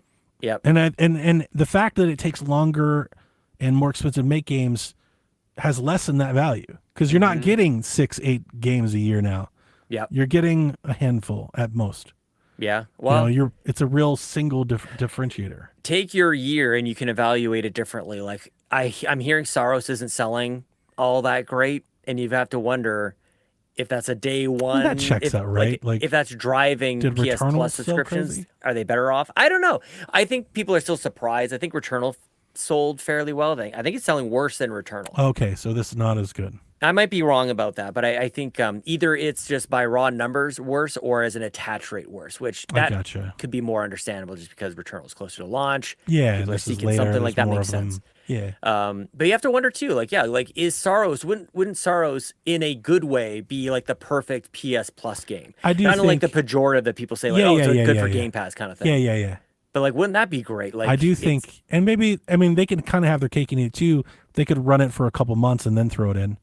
Well, same with Marathon. Like Marathon, like whether it's the game itself and or some perks for it, 100%. And PlayStation Studios, like they've got some good games coming out this year. I've been critical about their output, as a lot of other people have. Do they? But like, I don't even know. Why couldn't they pick and choose? Like something. The only thing I know that's coming out for them is Wolverine. What else is there?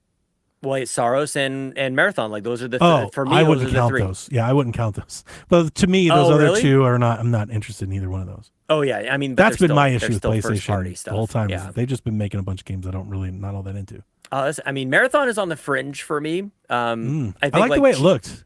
I like the way it looked. I think I played it. Like it plays pretty well. I'm just not doing the multiplayer stuff as much as I would really like to. And that's why I would never 15-year-old me was doing for sure. Saros is a Sean-ass game. Like I really it looks great. Yeah. And I think it reviewed great. Like by all accounts, it's a really good game. It's a good game. If it's selling as badly as I'm hearing, that's an absolute shame. Like that really sucks because it's really fun. You aren't correct. She says Saros is behind Returnal, and there are 50 million more PlayStation 5s now. Worse. Like that's both. That's a double whammy. Yeah. Bad. They missed the mark. Yeah. Like, how does that happen? Like, is it the name Saros? I'm not interested in Saros. I am that person. Like, I saw Saros, was like, yeah, I'm not going to buy that. And that was it. You know what? I was, But I also didn't play Returnal. Something. So I think we were playing our games of our year so far, and I was talking about Saros, and I was like, hang on a second. Like, this isn't, like, I'm like, do I not know what a roguelike is? Like, it made me question, maybe I don't understand what this is, because in Saros, you can be, let's say on like the second or third or fourth biome or level or whatever, and then you die. And in Returnal and any other roguelike, as far as I know, you go back to the beginning of the game. That's what Dev and Delvin are telling me, that this is a much more accessible, friendly version of that. It's just an action game. That sounds great. With a skill tree. So I feel like we're not even talking about games properly. Like, it made me question, do I not know what this genre is? But instead it's like, we don't know how to talk about video games. And so it's like, no wonder, dude, we didn't know what the Wii U was. There's confusion about that, and so nobody bought it. If there's ever any sort of like question marks around our heads thinking about these things, nobody will buy it. You need crystal clarity on what the hell I don't know if it's marketing. I was never interested. I'm just not interested. Like, I saw Returnal and I was like, no, and then I was like, no. Oh, that's I'm just never going to play it. Oh, it's super fun. I realized that one of the last times I was playing, I'm like, this feels like Doom to me. It's third-person Doom. It's not as violent, but it's just good, smooth action. Maybe I'll play it one day. I think it's really good. I would never buy it. Damn shame. I will tell you that. I would never buy it. But Haley has it. I may download it one day and give it a try. Yeah. My thing is more that, okay, it's not that I judged it and just dismissed it, even though I absolutely did. It's that when I look at a game and consider it to buy, or to play, maybe is a better way of putting it. When I consider playing a game, that means I have to like whatever I'm choosing more than my options. Of course. And my problem with Saros Returnal is like, I'd rather play a dozen other games. It just doesn't, like, I look at that game and I'm like, no, I'll play Yoshi. Like, it's just like, it would be that's a game that I would play if, like you, I'm in a rut. I have no idea what I want to play. I don't really want to play anything. Let me try something different. Sure. Maybe maybe in that moment I would try it. So strange. It's just a weird thing that, like, I guess gone are the days that Sony can put out a first party game and go like, this will sell millions of copies. It seemed like just a guarantee in the PS3. I see. You mean across the library? Yeah. Yeah. Like, they just, and I don't know what it is. If it's maybe, I don't know. Like, there's not a reverence for the first party lineup that there once was. At least maybe in popularity, I think you're right. I would have to actually, like, I feel like I'd need to look and see numbers to see if, like, you are right. Because PlayStation first party, outside of like a major brand like Spider-Man, has never done like crazy big numbers. Like Turismo is huge, but like they're like Infamous and stuff. Like these are never like, it's never like a Nintendo game. Like, well, that's true. They just don't do crazy numbers. Yes, that's like, true. Like PlayStation's usually very happy if one of their games does like 2 million copies. Sure. Yeah. They don't hit 10 unless it's like Spider-Man. I'm in Turismo. Like they have a couple. I'm not throwing them all out. But for the most part, they don't do 10 million bangers every time they come out. Yeah, I think these are hundreds of thousands of copies for Saros. Like wow, we're not Gears hitting level a million. Yeah. Down there. Yeah. Yarn brings up the PC releases. I think there's a story or a bullet point. Yeah, we're going to for the there. PC releases here. We have more PlayStation stuff to talk about. Now confirmed, somewhat. This comes from Bloomberg's Jason Schreier. PlayStation single-player games will no longer come to PC via an internal town hall that was held at PlayStation in Herman Hulst. This has been in the ether like all year. We talked about it last year. Like it came out reported this year, but last year we were like, they haven't put a game out on PC in like a year. Mm-hmm. Like they're not doing it because it's taking long. Like they just kind of stopped doing it. Like I want to say like 2 or 3 years ago. It's been a minute. If you don't count like their multiplayer stuff. Yeah, what would have been the last one? Let me pull up Steam. Would have been The Last of Us or The Ghosts of Yote or Last of Us 2 maybe? Yeah, Last of Us 2 might have been the last one, I think. Yeah. I feel like that is somewhat more recent. Was Ragnarok on PC? Ragnarok is on PC. So maybe that was I think that was some time ago. One.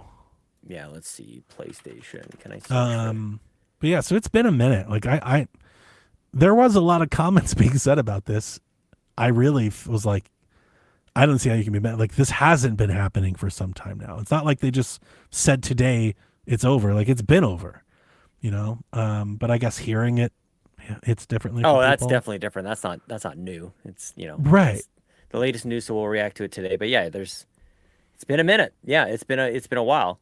And they're still going to do their multiplayer stuff. Like I said, it's single player. So like Helldivers 3 and stuff is still going to go. As a player, I need to differentiate. As a player, I'm sad because I really liked when these games were coming out on PlayStation. Sure. I think for the most part, they did pretty decent ports. I think one of The Last of Us, had a really tricky launch, but they eventually got it done. That was the first one. The first Last of Us was not good on PC. Yeah. And it's still kind of jank. I would like that. But it's also playable, but it's kind of janky. PlayStation needs, exclusive. This gets back to what I've been saying for now. You need exclusives. You can't have people going like, why would I buy this console if I can just have a gaming PC? Like shit matters. You need exclusives. You also need good exclusives. That's a big lost part of it. Like the Wii U had exclusives. Yeah. Didn't help. Right? Yep. The Xbox One had exclusives. Yep. Right? Series X had exclusives. Yep. Right? They need to be good exclusives that people want. Yep. That's the difference. Yeah. Well, Starfield was exclusive. It was one of our first ever episodes. I bring it up all the time. I mean, like PSVG 3, like old. We got into a big early debate because I was like, I think the whole cast was like, I would never buy a console for one game. I was like, I do it all the time. People do it all the time. I was like, absolutely, people do it. They all will. Mm-hmm. Yep. You just haven't had the right game. Sure. But I guarantee you all have a game that would make you buy it. And you can tell yourself, I'm buying it because I can play it. No, but you buy it because you want to play X game. Yep. If Xbox came out tomorrow and was like, fuck you guys, you can only play Fable on not even on PC, you got to play it on an Xbox, I'd have an Xbox. I think that's the safest thing they can do. I think the bolder thing is like, fuck you guys. Like I'd begrudgingly. Exclusive. I wouldn't even want to, but I would. I'm not going to not play Fable. Playing Fable matters more to me than that. We just talked about the output from first party PlayStation. If PlayStation was like, we're doing Infamous 3 and you have to have I got to find it. Yeah, that's how this works. Of course. This is like primate, like lizard brain stuff. This is 100%. Yeah. This is and I wouldn't do it for everything. Stuff. I'm not going to do it for Returnal or something. It's got to be the right game. Sure. I mean, I guess I don't really want for this, but I could just imagine. It's just a thought experiment. Like PlayStation has really shrunken in its output. 3 games is what we're getting from, as far as I can recall off the top of my head. It's been like, you get games. Like one big PlayStation game a year. And Xbox spent billions and billions, almost $100 billion on studios. And like, if they just flipped the switch and said, like, guess what? These video games are Elder Xbox Scrolls. exclusive. You have to Can you imagine? Yeah. Like, it would this is what PlayStation was worried about. That's why when they bought it. They said that buying Bethesda was about exclusive games and games for Game Pass. Yeah. And then they had one exclusive, and they just reverse course on all of that. This is the scariest thing, though. Like, they can still make that play. Like, just imagine, and they could do it. The time to do that is not mid-console generation. Like, all these other weird decisions they've been making is like, they launch whatever Project Helix is or whatever the new thing is going to be, and they go, by the way, it's not only the best place to play Call of Duty and Doom and everything else that they bloody well own, it's the only place. Can you imagine? I would love to watch the internet. That would be interesting. Now, when you say this, I just want to make clear with the console stuff. When you say this, are you opting that them pull back from PC too, or you're like, I don't care if they're on PC? I don't think I care if they're on PC, but like, again, I'm kind of blurring the lines of my opinion as a podcast or commentator. I'm just saying, like, are you trying to like I see what you're saying, and to maximize the possible reach of their hardware, yes, you need to pull back from PC too. Yeah, because otherwise, I'm like, I have a PC, I'm gonna play it there. You know, as long as if I can play Fable and Steam Machine, that's where I'm gonna play it. It would take them going, no, you have to buy this to do, and I'm like, okay, well then I'll buy that. Yeah, but I wouldn't if I could still play it on my PC. I don't know. I'm not sure. I'm not so sure. And I guess this gets into the PlayStation thing. I wish they're not going to do that. They're not going to pull back from PC. They're not going to do any of this shit. Yeah, they need to. They need Of course PC. not. Yeah, they're not going to do this. No. We're just. So I guess it doesn't really matter. We're just talking out loud. Yeah. We have more PlayStation news. They've announced a state of play for June 2nd. It'll be over an hour. They're showing it in theaters again. I feel like they haven't done that in a while. This seems I didn't realize this is the big that. one, I guess. Yeah, they have like 6 or 7 cities that you can get tickets to go sit in a theater with other PlayStation fans. That sounds great. I feel like we haven't done that since E3. It's been a minute, right? It's been an E3 thing for sure. Yes. So it's over an hour. They've promised an in-depth look at Wolverine, and they say, and more.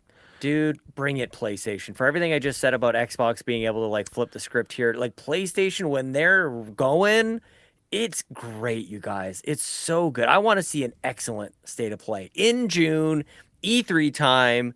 The last state of play, it was a state of play or whatever they gave us last time was great. They had the little Marvel Konami Direct thing yeah. in the middle of it. So good. Yes, give it to me. I'm pumped. I don't think it's going to be here because the rumors didn't suggest that it was anywhere near, but there were recent rumors. I was on vacation of infamous rumblings. VGC said that they were told this. Boy, would I pop if PlayStation was like Infamous remastered, Infamous next game. This is a game that I would pop at a logo screen. Just acknowledge Infamous exists, and I'm excited. Yeah, like I'm happy. And it's a double pack with Resistance as well. You could even say Infamous on PlayStation 6, and I would still be excited. That's hilarious. No.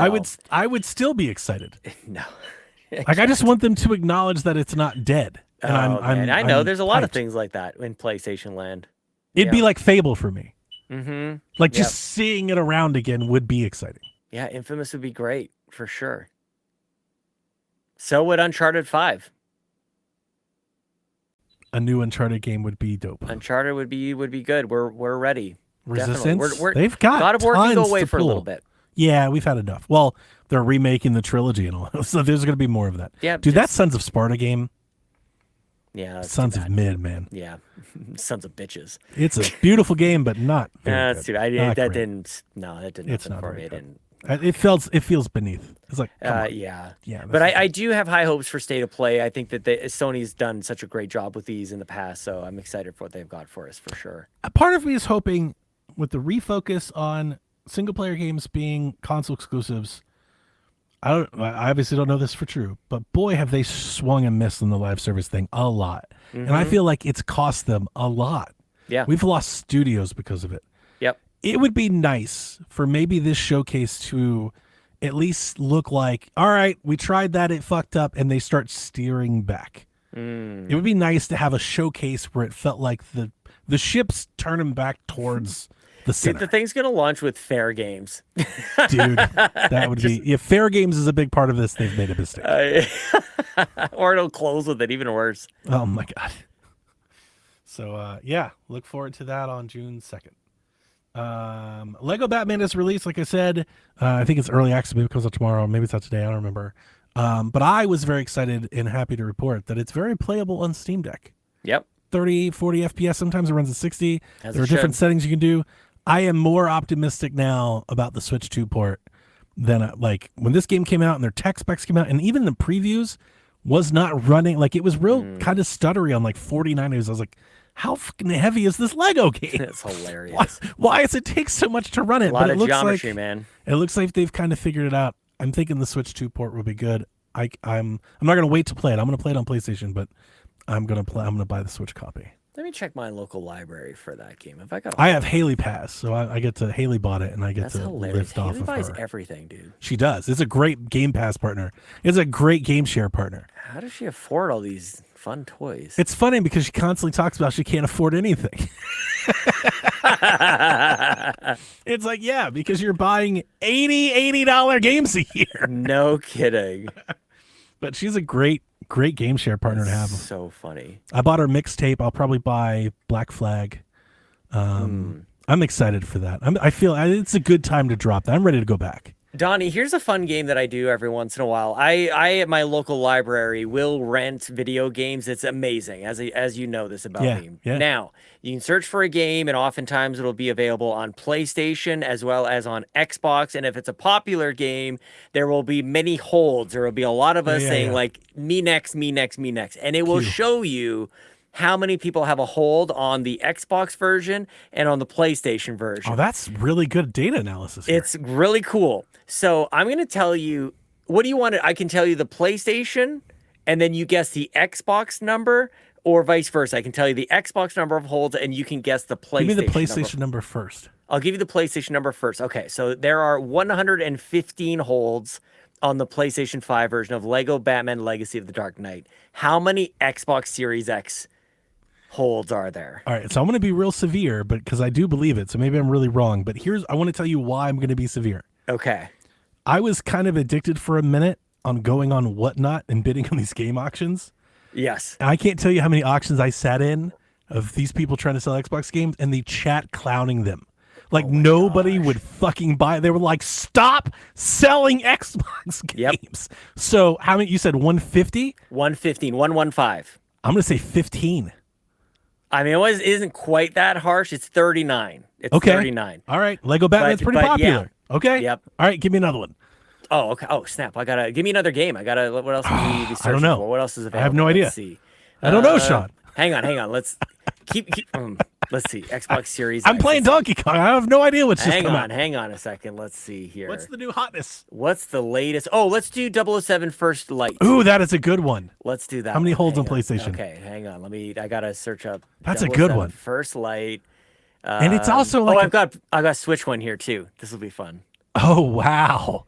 Okay, so what do you want first now? Do you want PlayStation again? Should we do that again? Yeah, I still want PlayStation first. PS5 007 First Light has 221 holds. Uh-huh. How many on Xbox Series X? All right, I was really low. I think I want to course correct, but I may overcorrect. Okay, so again, you went 150. There was 115 on PlayStation on the last game, and then 39. This one has 221. 45. The ratio is almost the same. It's 81. So wow. Almost double. Yeah. 221, and we went from 39 to 81. More Xbox people than I think. All right. And a bonus. Do you want to do Switch? Oh God. Switch 2, remind you. I wonder how many people are renting games. See, that's my mistake, is I have no idea how many people are doing libraries. Like if you told me there were 200 people getting games in libraries, that would blow my mind. I'd be like, I don't know, 15. Yeah, they're going to end up with a bunch of copies. I mean, Switch is really popular. Yep. But it's also the fewest sold Switch 2. Now. Yep. 45?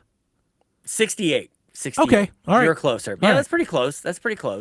Okay. Yeah. Let me bring up some Nintendo Switch 2 ones. This is fun. Yeah, dude, tell me about it. This is great. Like for a library that does like nothing to do with you. Yeah. This is fun. Sean, send me that website. I mean, it's just anybody can EPL.ca. You guys can all check it out. Edmonton Public Library. It's pretty fun. This is the show. We should just turn this into a show. I'm telling you, dude. This is the line. This is the line we bet on. Yeah. Guess how many? So I've had Pokemon Pocopia sitting on my desk. I haven't even played it. I haven't even put it into my Switch, I don't think. Guess how many people are waiting to play this game? They've got a number of holds on this one. Nintendo Switch 2. It's got to be. The problem is the Switch 2 is limited. There's only 22 Switch 2s out there. That's true. But I still feel like the demand should be higher than 007. Yes. Okay. Good thinking. Yeah. Okay, because it's Pokemon. It's got to be huge. I'm going to go 400. It's 237. Oh, I was way off. Yeah. Okay. All right. 237. But I mean, like, look, you have no, like, what do you have to base any of these guesses on? Sure, I've never seen this. This is fun. What else do we want to do? This will be, I'll be amazed if you get this one right. This is a really tricky one I'll throw at you. A bit of a curveball. Mario Tennis Fever for the Nintendo Switch 2. How many people are waiting to play this one? It did not sell very well. Yep. People in my Discord don't. This is another one. They just don't want to like it. They're like, no, never buying a tennis game again. I think it's my favorite Mario. Again, Nintendo making the best game, best Mario Tennis game. Yep. Mario Tennis Fever. It's great. Pocopia. So Pocopia was 237. Yep. 60. 151. That's why I was like, there's no way. This is a surprise. Yes. Wow. 151. You know what? Maybe I didn't factor in. I think more people want to try that game than buy it. I am one of the 151. They don't want to buy it, but they'd be happy to play it for a weekend. Absolutely. Yep. It's really good, Sean. After you get it, you may want to buy it. Now, listen, check it out. When you play it, make sure you do the challenge towers. Okay. Do it first. Yeah. The best part of the game. Super fun. Well, next time I come on the show, we'll have another Sean's local library holds guessing game. Yeah. And it's also Canada. I have no idea what the gamers in Canada do. 100%. Yes. I feel like I'd be able to do a lot better here. I mean, honestly, it makes a pretty strong case for just getting an Xbox Series X around here because you don't have to wait. Like, I'm going to go to the library tomorrow and pick up Resident Evil Requiem. The game just came out. When I was doing those whatnot auctions, I used to tell people, like, kind of makes me want to buy an Xbox. Like, why? I was like, because I can spend $100 and clean the fuck up on games. I could build a whole physical Xbox library for like $500. Yep. Like I could buy like 1,000 games. Like they're giving them away. I'm about to get Screamer from the library. Remember that? Wow. The anime racing game? You probably don't give a rip about that, but I do. I do remember. Pretty excited. You're pretty about that excited. And I think it reviewed pretty well. I think it reviewed pretty well. I was expecting it to be an ID at Xbox game, but we'll get it from the library instead. I got mouths to feed over here. Shut up, everybody.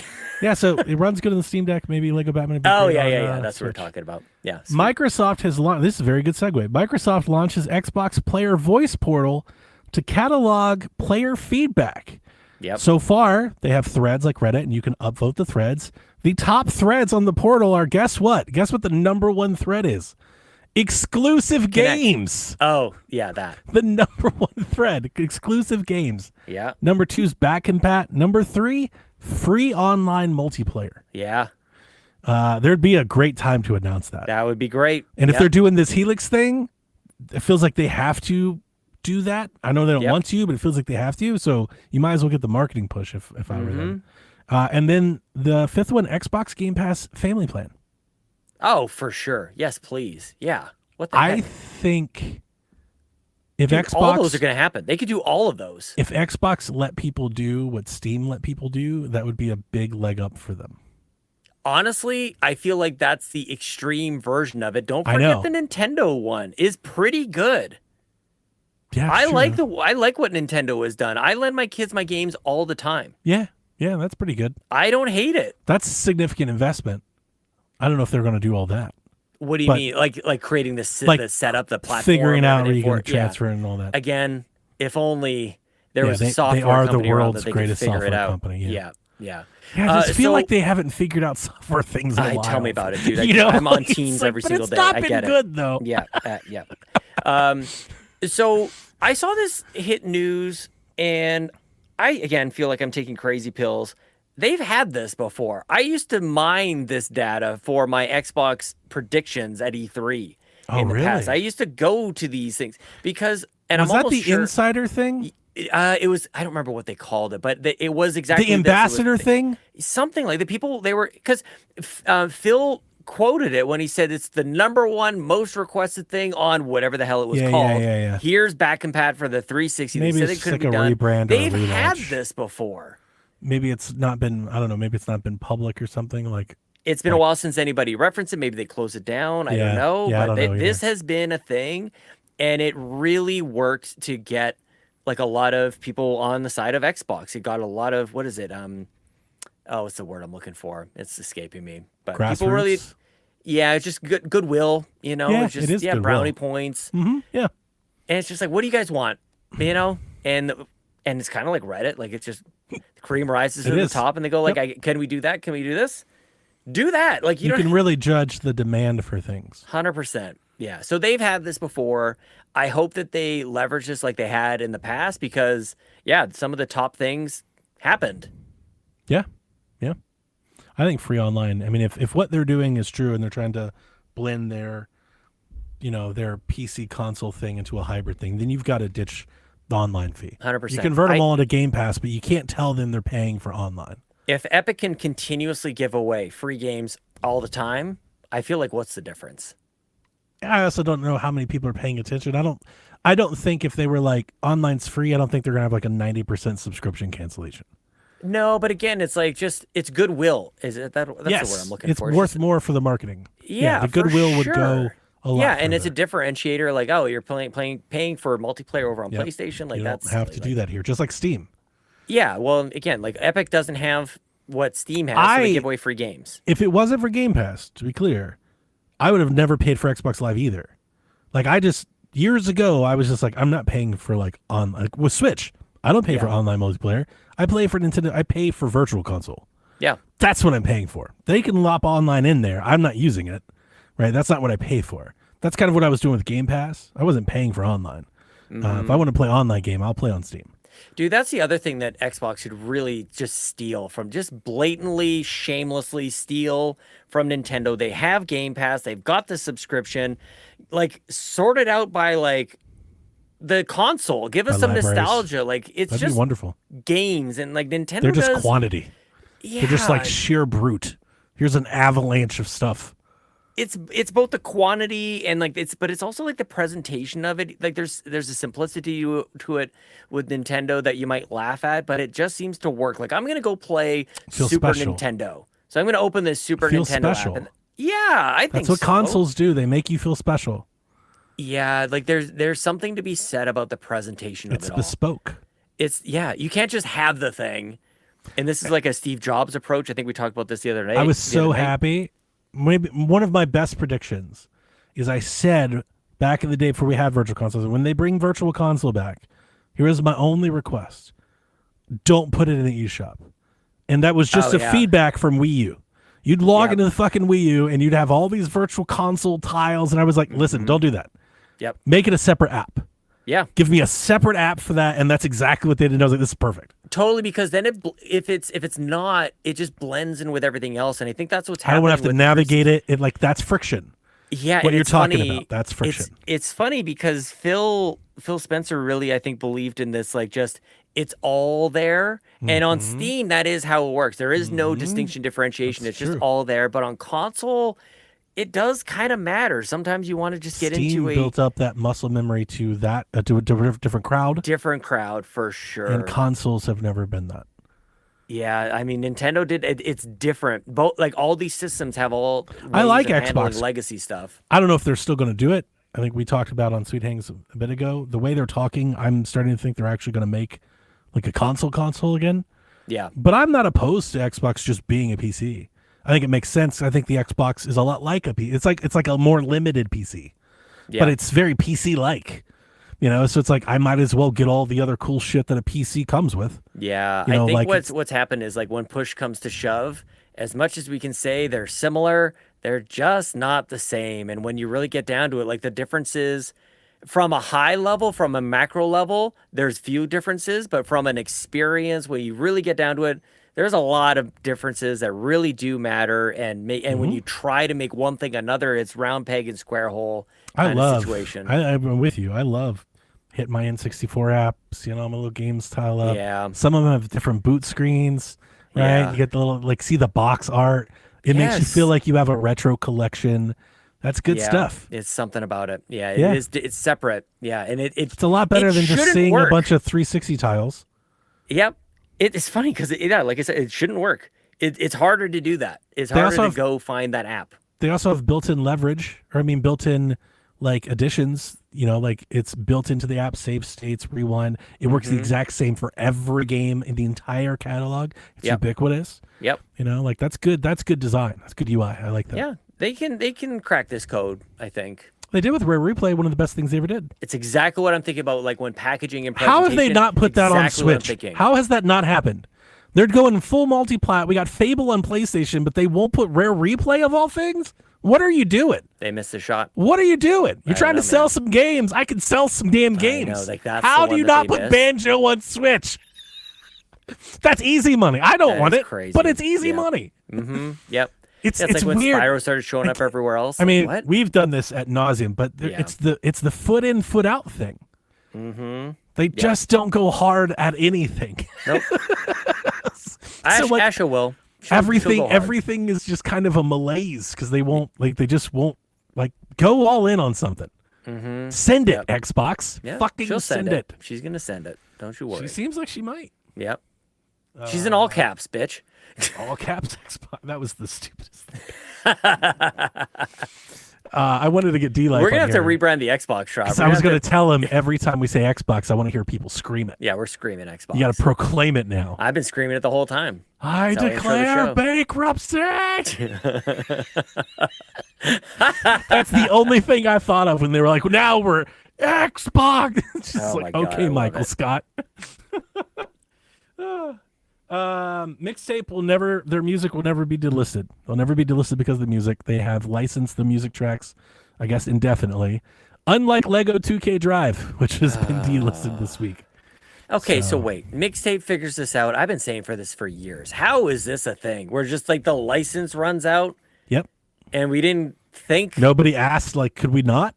Can I give you a little extra to not do that? Dude. I mean, maybe I'm glad it's a subscription Mixtape. thing. Maybe it's like a monthly thing. Maybe it's an annual thing. I love this. I love it for Mixtape. I want to see it for other things, but I mean, maybe it's just I want to know the finances around it or the deals. I'd love to. I'd be interested. I would be curious to listen to someone tell me how this actually works. Did they just have to ask? Yeah, probably. There's also been commentary on it probably depends on the music. I was going to say the track with the artist. Yes. There's probably maybe they have worked with people that like their game. Yeah, I don't imagine. Maybe they showed them their game and they're like, we think your song would be perfect here. Yeah, maybe. Or maybe Annapurna was like, no, we'll just write the check. Well, I just think the Smashing Pumpkins song that they got wasn't, one of the big ones. It was, of course, it's a deep cut. So maybe that had part to do with it too. That's a part of its charm. It's really good. I love Mixtape. I need a physical copy. I need a limited run box. Yeah. I would buy $100 copy of Mixtape. It should with come a mixtape of the soundtrack. I guess an actual I need a cassette. Makes more than vinyl. Yeah. AMD is bringing FSR 4.1 upscaling to older RDNA 3 and RDNA 2 GPUs, paving the way for Steam Machine, handhelds, and other consoles down the line. This has been big news because the AMD bros have been dying for this for some time. Them making this exclusive to, I think, the 9000 series cards was dumb. Everyone knew that. It's been dumb the whole time. It's been there the whole time. They could have done it. They leaked it. People have done it on their own.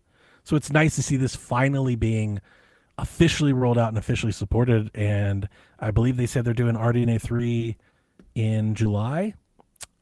Very, very timely for a specific machine that happens to have an RDNA 3 card coming out.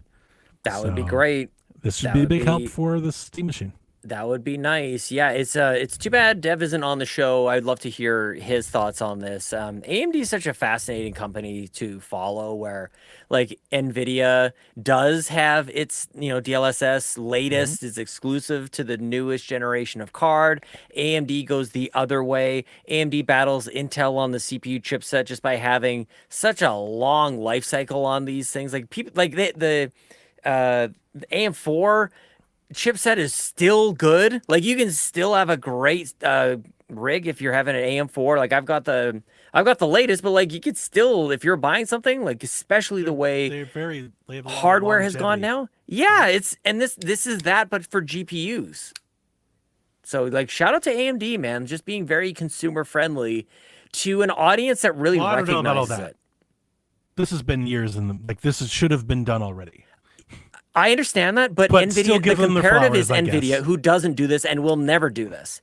Correct. You want the latest DLSS, you got to have the 5000 series. It is a great, yes, absolutely. It's a great gesture. Yeah, and I don't mean to be like, I don't mean to bark at you like that, but it's just like, it's just that I just want to be cognizant. I want our show to be included that if you've been on like an AMD Reddit for like 2 or 3, like this is all like it's like they had to disable comments on like a lot of their YouTube channel because it's all just people like bring FSR over. I mean, I guess, but like based on what? Like that sounds entitled to me. Like based on why should they? Like if it's parity with NVIDIA, I don't know. Like what is your basis for going like bring it to us? Like okay. I'm wondering if it's the basis is just how they've supported things with FSR in the past.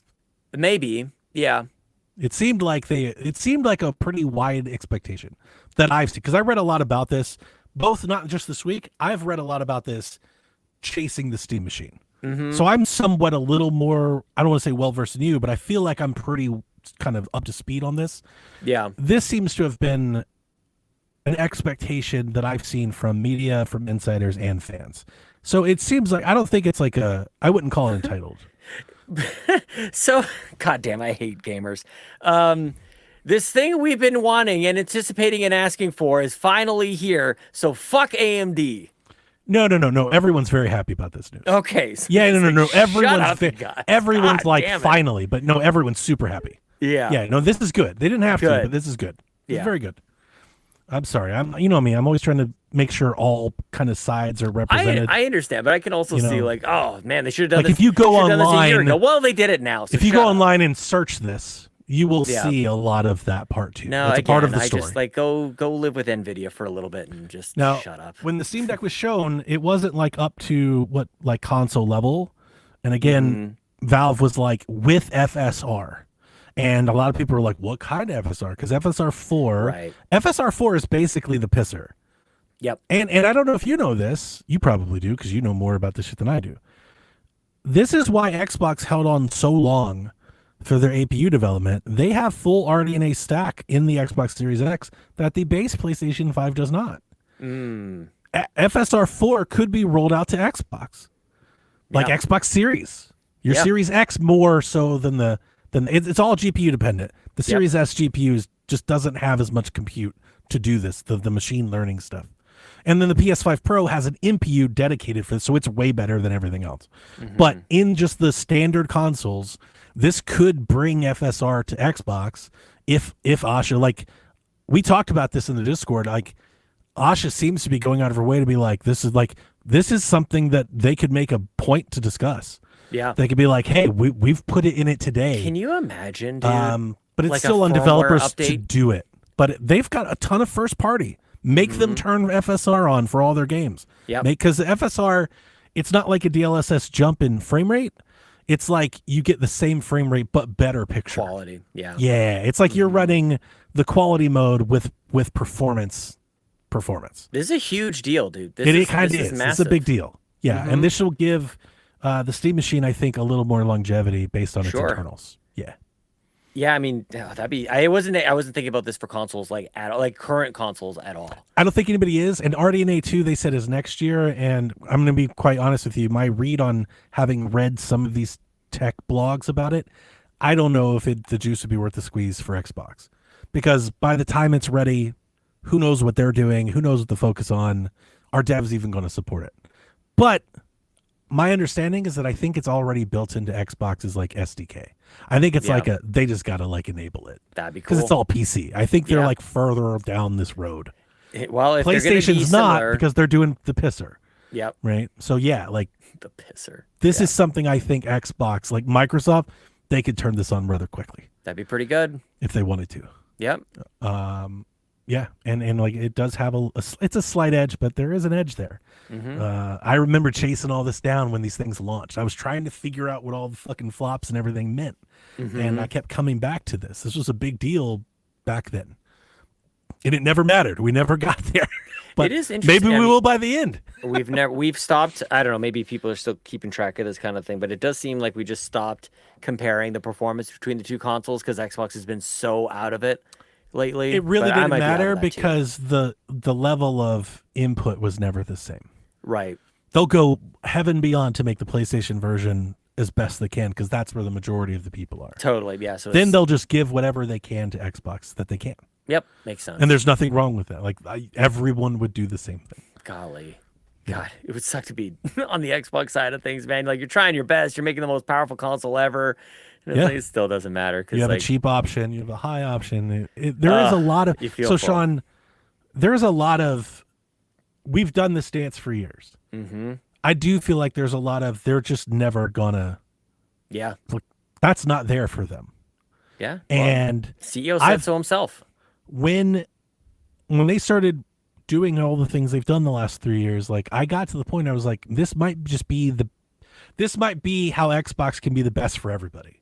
Like, how can we all get excited about Xbox again? Maybe if they just go full third party and they just have a great game showcase full of games that everyone can play. Maybe then we can all hold hands and be like, they're awesome.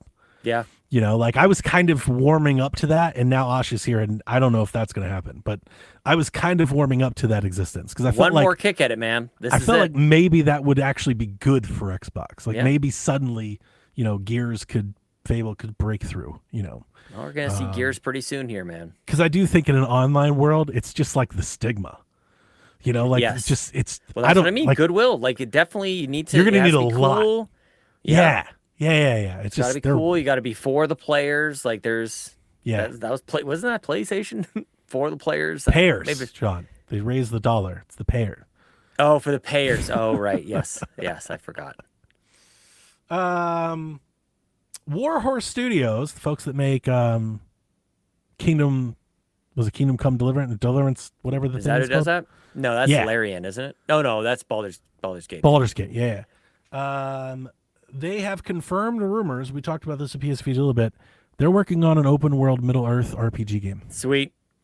Now, the people that play Kingdom Come Deliverance, it's a very heavy sim game. I saw a lot of reactions. Oh, I don't want the Kingdom. I just want to remind you, that's not what they said. They didn't say we're making Middle Earth Kingdom Come Deliverance. They said we're making an open world Middle Earth game. So maybe it's not exactly like Kingdom Come Deliverance. It probably is. I'm holding out hope that that's not what it is, Sean. Well, that's okay. There can be more than one. There can be many. I'll play it lots of Star Wars games. That's what'll give me that would make me that would get me to. I've never played Kingdom Come Deliverance. That would get me to try it. Yeah, like an IP that you recognize. Yeah, I absolutely would play. I'll play any Lord of the Rings game. Yeah, I play Gollum. Yeah. Well, I think Kingdom Come Deliverance sold pretty well as well. So it's not popular. That this isn't for anyone. So that could be. It's popular. That could be interesting. Yeah, I think that's an interesting reaction to it. Like, oh, this is the one and only Lord of the Rings game ever. Crystal Dynamics also reportedly has a Lord of the Rings game in the works. Yeah, of course there should be. And they just spun off the Fellowship. They licensed out the Tales of the Shire. I think we're about to enter a period where we see more Lord of the Rings games. Get us another Lego game. We desperately, I don't even just give us the Lego game again. Just bring it back. Yeah. They delisted it, put it on Switch of all places, bring it back. Yep. Yes. Yep, just charge just do a double pack. Remaster, upgrade, give me The Hobbit and Lord of the Rings, $60 all day. 100%. Yep. 100% all day. Yep. People would love that. And then my last one, and I put this one in when you agreed to come on, because I know nobody else would want to talk to me about this. The next game in the Pixel Junk franchise is called Yodelee Golf. And Yodelee Golf is an open world co-op golf game for up to 4 players where, quote, Golf is only part of the adventure. Climb mountains, search caves, ride gondolas, drift across lakes, and uncover strange surprises scattered throughout the world. Sean, do you want to play Yodelee Golf with me? I've looked up the Steam trailer. I've now added this game to my wish list. Hell yeah. This might be my most anticipated game. Yes. My Day most one. anticipated undated game on Steam. What in the world? I'd never heard of this before. Just announced this week. I saw it and was like, this looks awesome. Charming. Oh my but I was gosh. like, but nobody else is going to even look at the trailer. Oh, definitely look at the trailer. Oh my I just meant like in my Discord. Yes, like I posted it. I don't think anybody watched it. I think it looks awesome. A bunch of uncultured swine. I got to get it. I got to get it. So I need co-op. I need multiplayer. And it just looks so wacky. In Golf World. Like, are you not? Am I seeing this right? They're hitting the ball sometimes with a golf club, but sometimes with like a frying pan. And a guitar. He swung and hit that with an acoustic guitar. It's just a derpy ass game, man. I want this. I'm gonna be there. I want it. Yeah. You don't have to take everything so bloody seriously. Sometimes we need Yodelee Golf. Why not? Hell yeah, dude. I love that this is your like and one more thing story. Yeah. Imagine if you ran the Game Awards. Like, if I did this with, if I did this with Dev and Delvin, they just give me these blank stares, you know. So they wouldn't have looked at the trailer. They wouldn't, you know. Yeah. A rumor for the week is there's buzz swirling that Xbox could be testing or dabbling with a physical to digital game process. Yes. So that would can't signal believe they didn't do this 3 years ago. We've been asking for this for years. I think that would signal, obviously, not surprising anyone, the next console won't have a disk drive. That's the only reason I think they would do this. It is interesting. It's like it's not necessarily doesn't feel needed now, but yeah, that would help. I agree with you. And they've cut back even making their own physical games. Exactly. Yeah. Yeah. On a personal front, I feel like, of course, they're doing this now that I've been selling off my 360 physical console or physical collection. But like, whatever, man. Who cares? Yeah. Yeah. It's interesting, but it seems 5 years late. If this was real and it was actually announced, I would probably immediately try to snap up some very cheap physical copies that I could convert. Yes. Like I would be like, especially, and I would imagine if they're doing this because I'm going to be able to play them on PC. Yeah. So I would go, what is not in my library that I want in my library that costs more than $10? Mm-hmm. Can I get a physical copy for less? Yeah. And I would probably just buy like 20 Xbox games for cheap, convert them, throw them away. It is fascinating. I feel like a lot of this could have been solved. Like, discs are read only, but if they had like a read write function, I feel like they could have figured this out before. The 64DD, yeah, you like the whole pitch was you could go to like a machine and rewrite it and put it back in. When we had the whole game key card thing come out, yeah, I pitched that on Shaq. I was like, listen, I know it's crazy, but what if they sold us a USB card that we could flash via the eShop? Right. Yes. And you just store it on your own cartridge. Yeah. And then you could buy the cartridges. You want physicals? Buy them yourself. Oh, that's interesting. Yeah. Wouldn't that be really cool? Yeah. I mean, this is a PC-minded kind of thing in a console world. Yeah. Because you could make your own flash carts. Yeah. What if you could buy like a terabyte cart? You know, put it in there, put as many games as you want. Dude, it brings me right back to the 90s. It's no different than the SD card. Yeah. You just but you're giving people the trinket. Mm-hmm. They want the trinket. Yep. So sell them the trinket. Well, they don't even have to now though. That's what I mean. It's 5 years late. It's a little late. We're at the end. We're in the after. Yeah, I mean, how many people are still around? Like, how many people are still around? But I feel like that's been the point. They've been constricting it for a while. I guess. Yeah. Like, it feels like that's the plan. Mm-hmm. Let's wean it out, and then we'll offer this for anybody that still isn't there. Yeah. Yeah. Will anybody actually do this? I don't think anybody will really do this. I don't think so. Not in large numbers. Nobody's really doing this. No. Now, it's just a last thing. Like it's Ooh, Sean, listen to me. If this ever gets actually announced or even like shown, you know, because like Asha would announce it like months before it happens, Sean immediately put a hold on so many library games. Well, that's what I mean. Like, and how then do you can turn them in and then turn them back into the library. I mean, I'm so curious on how this is going to work exactly. Like, do you have to, like, put it back in? Do you have to, what is it? I would assume they'll take your game. Like, I'm assuming you'll go somewhere to do this, like a store or something. Or like a mail-in program, maybe. I'm trying to remember what they did for... Maybe they could do it off the disc. Can they read off the disc? I mean, I guess they can. That was like the whole Xbox One thing originally. That's what I was going to say. Like, didn't we install they had the IDs games and stuff. Yeah. No, remember originally they were going to like lock the used game to the console. Yeah. So like if they could do that, they could take your key from you and then it just wouldn't work anymore. They could do that. Yeah. That key is registered to your device. It's personally, I don't think I own a single Xbox game, like Xbox Series X game. I still have about 15 of them.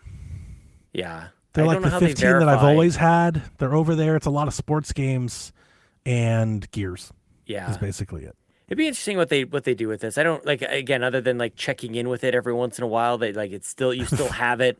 The funny thing, I don't even have a disc drive Xbox, but I still have like funny. because in sports games, EA for many years now has been getting into a habit that I really don't like. They've been delisting last year's game when they launched the new one. Yep. So you can't just be like, I want to play the 5-year-old football game for whatever reason. You can't do that with Forza. And there are reasons. Forza Horizon. There are certain games that are better than others. You know, they're kind of like eras of games. Yep. Or maybe you like the roster better. Maybe they had a mode or whatever the reason is. Oh, yeah. And you if you're all digital, if you're not buying them while they're happening, they're not letting you do that. NHL 13 is like the last good one, maybe 14, but like that's I'm with you. Mm-hmm. Yep. So I have a bunch of old Xbox sports games. Yep. That I would just keep around. And they're cheap as hell to. I can't trade them in. What am I getting? Like $3? You know. Well, that's why if you did want to get a physical copy somewhere, what was it called? Rage Quit Games, like what? Rage Quit Games, yeah. Yeah, you could go, and those games are like $1 or $2. You could clean up sports games. You really could clean up. Yeah, I'd be like, I don't know how excited to get about this prospect of this thing maybe being. I want to know how it works before I get really pumped about it. But I don't think this is ever going to happen. Oh, interesting. Okay. I just think it's a fun thing to talk about. I don't think this is real. When I saw it, I was like, this isn't real. I don't think they're doing this. Yeah. Well, again, like I don't know how they do it. I agree with you. If they were ever going to do this, I think it was like 10 years ago. Yeah. Yeah. Like when you really started doing the Game Pass thing, you should have been trying to do this. Totally. Yeah. They stopped, and they stopped doing this thing of like trying to wow us with their tech wizardry, and that's too bad. They shifted. I mean, they went all over the different place, but there was a time where we got excited about UI updates. We got excited about back compat, all these different things. Again, if they send it, you know this because I think you're the first person. They couldn't because the reaction at the E3 thing was so awful. Like they ruined the whole company overnight. For sure. But had they stood the course, it would have given them an opportunity to showcase why they thought it might have been worth it. Yeah. They never really got a chance to sell it because they weren't that committed to it. Right. Yep. But if they were, suddenly, maybe 2 or 3 years down, maybe they have a family plan. Yeah. Maybe they start talking about people trading digital game. Like maybe they start doing things we've never thought we could ever do. Mm-hmm. That would have been a huge thing at the time, but they cut bait. That's the problem with always cutting bait. Yeah, and they paired it up with a $599 console that required Kinect, a giant webcam, memory. Yeah, correct. And RAM. Yep. But it's like you're just not getting a chance to. You're not going all in, so it's not as compelling as it could be. Of course. Yeah. That's it. And if it's not, well, they went in on somewhere else. They went in all in on Kinect and sports and TV. People got the message. TV. Have you seen that cut up? Of course. It's like Kotaku or something. It's like TV. Sucks, TV, man. TV, I was TV, in. TV. I was leaning. I'm like, give me more. Oh my god! And I was into NFL fantasy. They did not misread the room. Yeah, no, they really didn't. Like the climate, we all use our consoles for TV boxes. They probably had all the data saying that most people probably use the Xbox most to watch Netflix, probably by a large margin. They definitely did. The problem is they misread the actual room they were in. Yes, the launch, the people who buy first, the early adopters. Yeah. They didn't miss the climate of the times, Yeah. but definitely the audience There's that all they the were in front grandmas of. who had an Xbox or whatever. Correct. Yeah. Like they ruined it. And even if we all watch Netflix, that's not what we want to hear. 100%. We don't want to hear about $500 We don't want to hear Netflix. the truth. Yeah, yeah, like we don't want to hear how we actually use we it. don't talk about what we watch on Netflix in our place. Nobody's saying Exactly. that. Yeah. You know, but we were all using it back gamer, then. God damn it. Right. That's not why. That wasn't why you wanted to spend $500. That's so true. That's so true, dude. Holy crap. The Rude chimes in. He says the panel got the over for Forza 6 wrong, as it comes in at a low 91. I had it at 92, so he pulls his own stuff from somewhere else. I don't even remember what the line was. Anyway, he says the three of us got the Spurs beating the Wolves and the override on Lego Batman that makes the score Donnie 3, Delvin 3, Devin 2, the Rude 2. NBA special this week, Sean. 1 point for the winner, 2 for the correct number of games. The Spurs are playing Oklahoma City. Spurs are up 1-0. The Rude has OKC in 7. What about you? Who cares?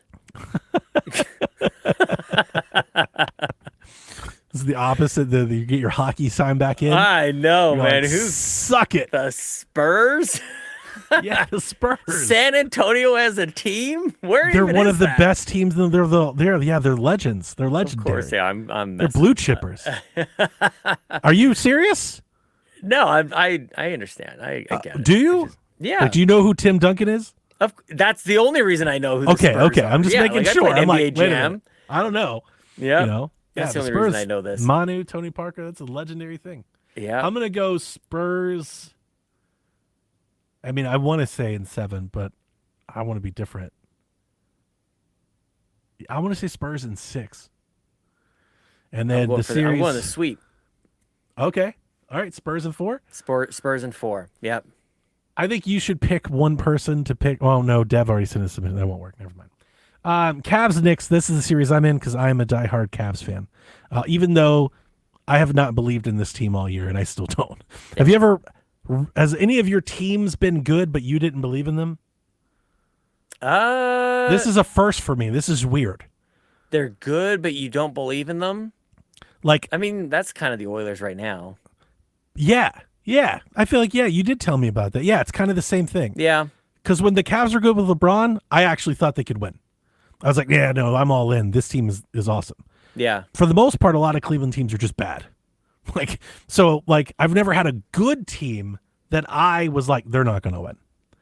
And it's not like I'm not rooting against them. It's like I just don't believe in them. Yeah. Yep. Yeah. I am this way with this Cavs team. And last night, Sean, they had one of the all-time epic collapses. They were up 22 points with like 8 minutes left, and they lost. They lost. They got outscored like 39-4. I need to break up with sports. It was embarrassing. I hate it. But the team, I've been saying all year, I'm like, I just don't believe we've got really good players that people like, but I'm like, but they're not like. How's your coach? What's the coach They're not. like? Oh, it's terrible. Okay. Yeah, he didn't call a timeout at all. It was a 39-5 run, and he didn't call a timeout at all. Knicks and Spurs get the sweep. What round is this? Is this the first round, second round? This is the semifinals. Semifinals? Conference finals. Okay, so East. So the winners of these two play for the title. Okay, so sweep is pretty unusual. Sweep is pretty crazy, yeah. At this stage. Also, I'm going for it, man. Hell yeah. I think the Cavs and the Knicks are pretty even though the Cavs had an all-time collapse. I mean, if the Cavs bounce back and don't, let this ruin it, they can beat the Knicks. They can win the next game. Like, this is a very even series. I have an important question. We've got the update. Spurs are up 1-0 right now. Who's home right now? Are the Spurs at home when they won that one game? I don't remember who got the first seed. I think it was Oklahoma City. The Spurs won on the road. Okay. I'm sticking with my guns here. Like, the when Knicks you lose at home, it's over, baby. The Knicks are at home. Yeah. So Cleveland was on the road. That's also a part of it. You should win. Cleveland also had 1 day's rest where the Knicks have been off for multiple days. Oh, they're beaten. That's so like prime. There's people that are like, I swept. can't believe they had this collapse. They'll never win. I'm like, I didn't expect them to win game 1 at all. Yeah. Like, beaten, battered, and torn, man. They're like done. we are right now. Knicks up 1-0. I'm like, that's exactly what I would have thought. I'm invested now. When's the next game? When do they play next? What's happening? Should be tomorrow. NBA.com. Let's see. Tomorrow. Where would you check scores? Should be tomorrow. Yahoo. I'm on Yahoo now. Yahoo. Okay. I've been doing Yahoo for like 5 or 6 months. Oh, wait a minute. We do not have the latest. We do not have the latest information. Ooh, is there more? Was there? It looks like there's a game tonight. Right now? Is it the Thunder? Okay, Oklahoma City Thunder. Oklahoma City Thunder and the It's Spurs. tied. The series is tied 1-1. 1-1. See? So no sweep. I take it back. Sean's lost already. You're down a point. God damn it. Yeah, like there are a lot of people today because of the epic fashion the Cavs lost. They're writing them off like it's over. And it's like, dude, this is the playoffs. It is the playoffs. It's not over. It's a 7-game series for a reason. Now, maybe they sweep them. Maybe my team just folds, but I don't think so. Not. I don't know what the hell. I don't think listen so. to me for? I don't even. They'll know win what a the game hell or two. They'll win a game or two. I don't even know what a Nick is. Nobody does. All right, Sean, we got questions. Captain Awesome says, I want to make sure the PSVG team is taking care of themselves. So how much water do you drink in a day? Is it mostly water or soda? Oh, wow. All right, Mr. Health Man. I drink a lot of water. I drink a ton. I've got this big old thing. I drink at least 2 of these a day. I don't know how many ounces or liters this is. Does it say? I can't see. It's big. It's big and thick, Donnie. Awesome slong. Yeah, it is an awesome schlong. But I also put electrolytes in this. I get the little packets from Costco and I throw that in there. So yeah, do the exact thing. Yeah, I'm pretty well hydrated. Yeah. So I was doing a lot of water, except especially when I started doing my blood pressure medicine, it really dehydrates me. Yeah. So I was cranking water for a long time, but I don't like flat water. Okay. So it's only seltzer water. So I got like really into the Soda Stream thing. Yep. But then those bottles, like the plastic bottles, like they'd break, they'd warp. Yep. I kind of fell off and I started drinking a lot of soda. But I'm happy to report that very, very recently, like in the last month, Soda Stream, maybe not in the last month they started, but I found out Soda Stream started doing the steel aluminum bottles. Yes, that's what they should all be made like this. So I bought 4 of them and I've been back on. Hell yeah. So I probably drink 2 or 3 of these a day. Yep. I drink a lot of liquids. I usually have I do too. I got a coffee in this big old thing. I drink I kind of show up to work with 2. Yeah. Oh yeah. I usually come up with 2 drinks. On a daily basis, I'm like, because I work at this desk, I come up with just dishes and cans and stuff. Like, so it's a lot. Yeah. Don't worry, Captain Awesome. Robbie says, build me your dream retro collection, but he says every game must be from the same system, like the Genesis collection. So you got to build a retro collection, but they're all from the same platform. How many games am I allowed in this collection? I'll let you decide. Oh, man. I don't know, 5? Robbie. It's late. Come up with 5 games? Retro collection. I'm thinking like maybe Game Boy. I'll give you a Game Boy collection. How about this? I'll give you the personal Sean Capri Game Boy collection that does not include Pokemon because that would be too much in licensing. Mm-hmm. Okay, I'm going to give you Kirby's Dream Land 2. I'm going to give you Super Mario 6 Golden Coins, Super Mario Land 2. I'm going to give you Donkey Kong Land. I'm going to give you NBA Jam Tournament Edition. You got to throw in Tetris. That's good. And that might be it. That might be the Sean Capri Game Boy collection of awesome. I want to do something for Wii U. I feel like that's right for me. Oh, that's a good call. Yes. But that's not what I retro? did. That's not what I did when I looked up Wii games. So I'm going to do a Wii collection. Okay. I'm going to do...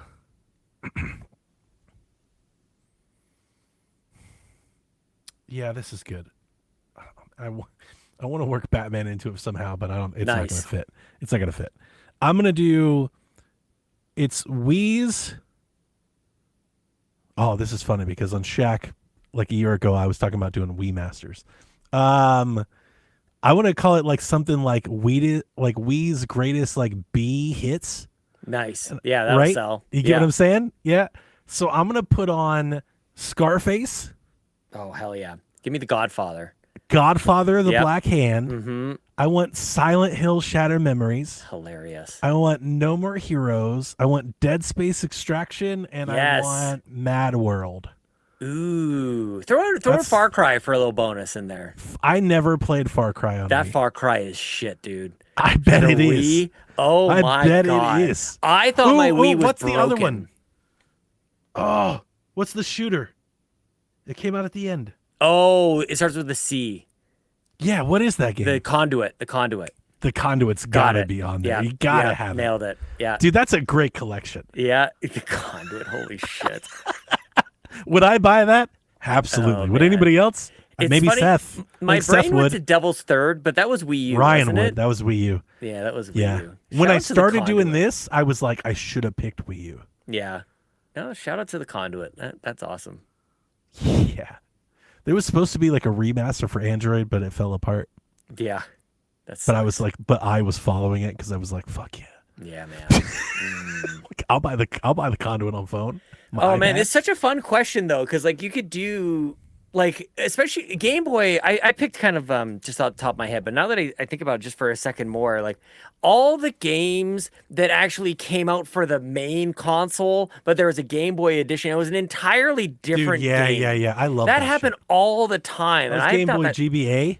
Yeah, like it's Tony Hawk Pro Skater 4. It's like some not 2D dot shit. Isometric. Like what the hell is this? You know which one got me was the Lord of the Rings game. Oh, I never saw that for Game Boy. It's like this Diablo, like top down, like yeah. Really? Yeah. Oh, that sounds great, actually. Yeah, we should do that. Like just the check in a box. There's a Game Boy edition. Like the DBZ games were great. Oh man, that's my one of my biggest laments in games is that I haven't got a Dragon Ball game that I really, really loved. The closest is Fighters Z. I love Kakarot. I know you do, and I think we've talked about that before. Yeah. You know, that's so I talk about often. You and I will get together, and I'll talk about how old this is in this medium, or how it's dying, or my plans to end it. And a lot of that is, I feel like listen. This is not deprecation. I'm being real. All right. I do feel like I'm beginning to run out of ideas because I say things and I talk, and people are like, yeah, we talked about that. Oh, yeah. And I'm like, am I like it's starting? Like I'm thinking, I'm like, is it like my wife? Does everyone just know all the stories? That's like, so funny. You know, it's like maybe it is time to like maybe kind of hang it up. Oh yeah, I've probably should have hung it up like 3 years ago. You just feel the age, right? Feel old, not like old person, like feel old. Like I've been around a while. I've said everything to say. Like I had to say. It's been said. Not everything. Right. Like we get new stuff every day, right? Yeah. But like my stories, I feel like they've all been told. Yeah. We have a lot of basketball questions. I'm sorry, Sean. Quagmire says, if you ran the Cavs, are you dumping James Harden? There you go, Sean. Sure. I have no Expert idea. analysis. Yeah, sure. My answer is sure. Quagmire, no. Because you're letting a $50 million max asset leave. I'd much rather re-sign him and trade him than just let him leave. Because we're over the cap. If he leaves, we can't sign somebody. We don't get the money to spend. The money's just gone. So I would rather not have that's a negative asset if he just leaves. When we traded our star point guard, we traded Darius Garland for 6 months of James Harden. Like, no, that would be a nightmare. I would say the same thing. That's what I was going to say.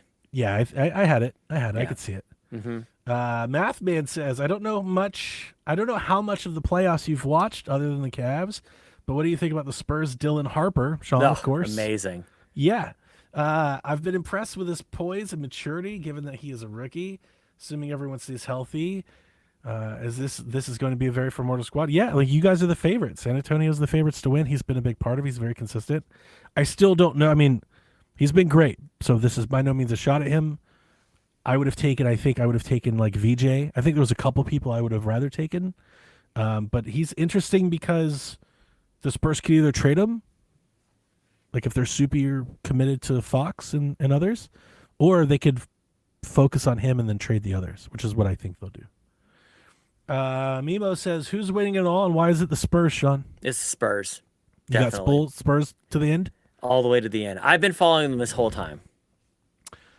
The Knicks haven't made the finals in like It's like 50 years or something. It's crazy. Yeah, they'll lose. So to the Spurs. they're so excited to be this close. Like it feels like there's a big groundswell in the NBA community to get the Knicks there. Like they want to see the Knicks finally over. It's like a Cubs thing. It's like finally get them there. Is Patrick Ewing around? Like, is he like there at the start of games? Is he still alive? I have no idea. He's still alive. I have no idea. Is he like going to give him like pep talks? Knicks. Not the Knicks. I hate the Knicks fans. No. Okay. Well, they act like they're the second best thing. They act like they're the best thing that's ever happened in basketball. They've won like one title. Yeah. Like they're just, but they act like they're the Lakers or the like. I have no idea why. But it's obnoxious. I hope we ruin their fun, but we'll see. I don't think so. I don't believe What a sentence. I hope we ruin their fun. Well, 20 years ago, Sean, give or take, LeBron James, a very young LeBron James, took a very bad Cavs team to the finals and they lost to the Spurs. It'd be very poetic to see them duke it out again. All right, let's see here. Sazo Knight says, do you guys listen to other gaming podcasts? Any shout-outs? I listen to PSVG and the Nintendo Shack. I listen to both of those shows. Pretty good. I want to shout out Seth does a video game music podcast. Shout out your own shows. Shout out to my shows, whatever. Who cares?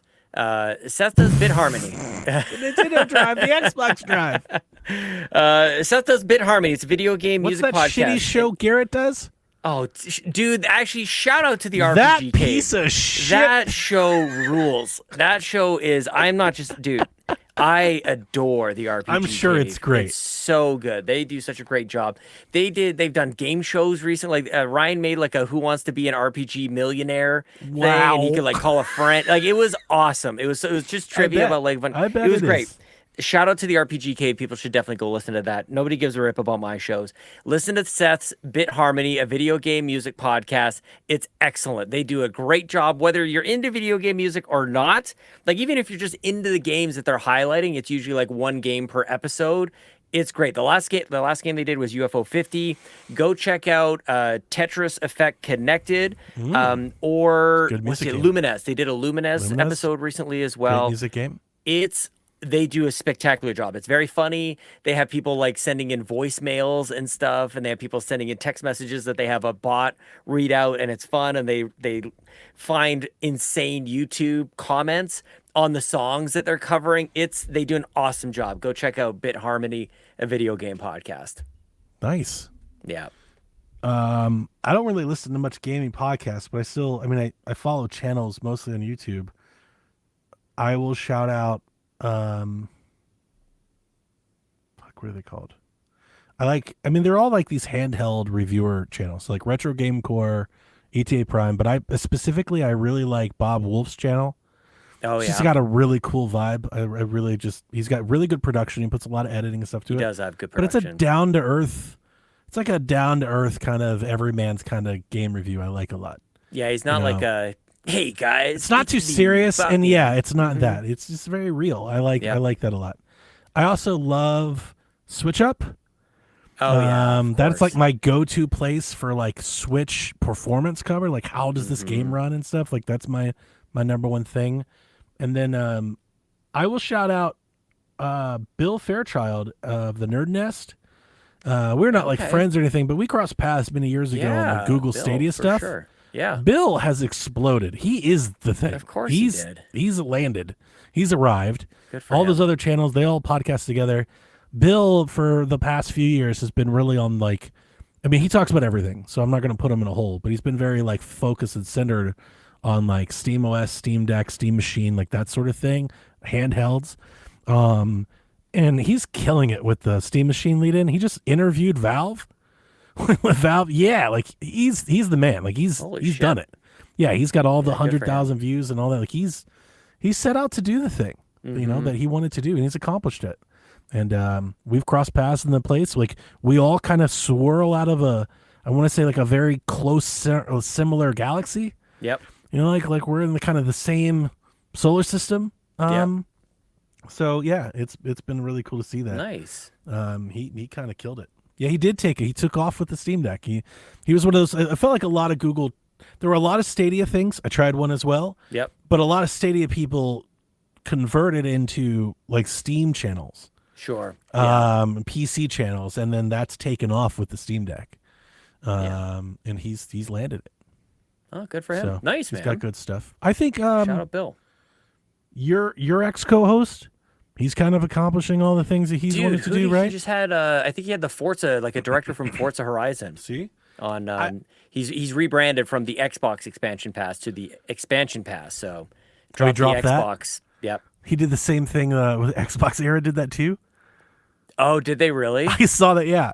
It's not, their new one's not good, but I mean, look, like when Xbox is where they were at for as long as they were, like you gotta understand it. What were you? Yeah, it's not really a platform to. They're going third party. Why wouldn't you too? 100%. Yeah. Yeah. I've literally said that. Thinking like I mean, I think about this kind of stuff. We never moved on it, but like there was thoughts. Like the Xbox Drive is a thing, but it's like, man, like, what is an Xbox podcast in that era? So, correct. Yeah, pretty strange. I just think it's cool to take a little stock that we all kind of swirled out of this similar universe, and a lot of us have gone on to accomplish great things. Yeah. A lot of people went off to work at Game Informer. Alex Van Aken's out at Game Informer, and Blessings over at Kind of Funny. We were all pretty tight at one point, so pretty cool. Yeah, it's kind of crazy that we were all just kind of either friends or acquaintances online on Twitter in forums. Yep. And I would say all, but like honestly, I think everyone we've named, I cross paths with either social media or Discord or Married to the Games itself. Married to the Games like 80% of this. I think most of the people I named I've met in person. I've never met Blessing, but I met a lot of these people like in person. I've broke bread with a lot of. And I'm not even selling us short. Like we have done great things I never would have imagined we would have done with this back when we were on the Married to the Games forum, and I was like, I want to start a podcast. I never would have ever guessed this. Yeah. I don't think any of us would have. I'm really proud. Yeah, we should think. Yeah, pretty good. Pretty good stuff, man. Mm-hmm. Pretty good. Like I thought we were just gonna have friends have podcasts and we listen and we move on. Yeah. Like like that did not happen. Then they give you a little taste and then it all goes away. Yeah. This is pretty cool. I'm just kidding. We just reviewed Forza for God's sakes. That's pretty great. Free to Play Joe says. You almost did it. I really did. I really did. What did. Does that say? You like leaned in. He's like, I was like, shit. I really couldn't quite. I was like, what? That's so funny. Zoom in, Donnie. Zoom in. So sorry. Enhance. Oh my God. Free to Play Joe says, any predictions for the Summer Game Festival? Oh man, Summer Game Fest. Holy crap. Give me your Xbox shouts.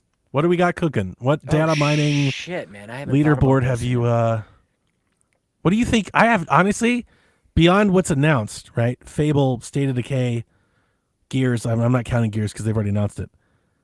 I have no idea what could be in the works at Xbox that hasn't already been announced.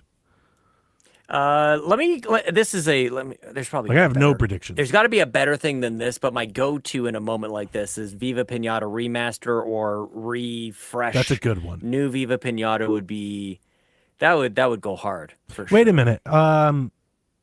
Toys for Bob went on their own. Oh yeah. But we believe, or I think it was announced, they have a contract with Xbox to do something. Yep. We believe that is. What do we think that is? Could be. It could be that. It could be Viva Pinata. It could be Banjo-Kazooie. Banjo? I feel like Banjo. Yeah, people would go. I feel like that's a Banjo. Big announcement right now. Like that kind of game is kind of in the ether. Me. Not unless they're gonna do we. let me just shut that shit down right now because the bar has been raised, and people might not like to hear this, but like Donkey Kong raised the bar, dude. That's the bar, Donkey Kong Bonanza. And if we're gonna get same old shitty Banjo-Kazooie, count me out. But if somebody's gonna remake, I don't care. I do not care. Do not. Okay. I cannot overstate this. I feel like where Xbox is. If they were doing the multi-platform thing, them coming out and be like, we're remaking Banjo-Kazooie with Toys for Bob, and it's coming to everywhere. I feel like you're talking about goodwill. That's a goodwill announcement. From me, who cares? But yeah, okay. It probably is for what would people. you replace it with? For Viva Pinata is my replacement for sure. All right. For sure. That's fair. But yeah, I'm not saying it wouldn't land. I'm just saying it wouldn't land for me. I don't care about Banjo-Kazooie. Other people do, and it'll probably be a big announcement. I honestly don't know what unannounced game they could bring back or announce that would get me really excited. Perfect Dark is coming back, and no, absolutely could you not. imagine? Oh, dude, just no, let it die. Just could you imagine? But I'm like, if I was building an Xbox showcase in my mind, I think it'd be full of games that are probably announced in Call of Duty. Right, like I would grab like Call of Duty. What's that Clockwork game? That shit looks dope. Oh yeah, you know, you do great. State of Decay, you do Gears. Mm-hmm. Yeah, you get a Call of Duty in there. You throw in a couple DLC updates, a third party or two. That's a direct. That's a showcase. That's okay. Yeah, that's all right. Golly. Elder Scrolls. You can't tease that shit until it's ready. No, and it's not even ready. Leave it alone. Yeah, they announced that shit like New 7 Vegas. years ago. I've played New Vegas this year. We're New getting Vegas a remaster. would be now great. that I've played, that's the one. Yeah, that's New a Vegas good one. Remastered. Yeah, that's a good hit. Yeah, a lot of the stuff is like remasters or refreshes. So that's Quake. I mean, what else are you gonna really do, dude? Quake. Now does we're Quake talking. again. If they do Quake, that's a big announcement. Yeah, that would do it. That works. Yes, please. Yeah, I think they're done with Doom. I think they've wrung all the juice out of that rag. Like that's they need a little Doom space. is done. They can be. I don't think they can do another Doom for quite some time, but they can do another Quake. Yeah. Yeah, well, I actually don't even want them to do a Wolfenstein at this point. Well, Wolfenstein would be great, but I mean, I'm just assuming that's nowhere near ready. Yeah. You could still announce it. You could still announce it. You know. No, Quake would be good. Wolfenstein could be an announcement. I wonder about like a different style of Wolfenstein. Like, is that style? Do we need another one of those? Is there a simpler it feels so heavy, and I don't know if there's like a faster version of it. I don't know how much success we have, or like maybe jump to another genre. I don't know. Prince of Persia seemed to try that a little bit, and it doesn't seem to really be working for them. I mean, I if they're doing Wolfenstein, I want it to be Wolfenstein 3. Wolfenstein 3, yeah. Like if they're going to do it, don't do anything else. Yeah. Now, if they want to do like a Wolfenstein, did like Youngblood, and that if they want to like license it out and let somebody do like a Wolfenstein boomer shooter or something, that'd be great. I guess that's kind of what I was getting at. Yeah, like that'd be cool. I was visualizing. If Wolfenstein 3 isn't ready or near ready, that's a cool holdover.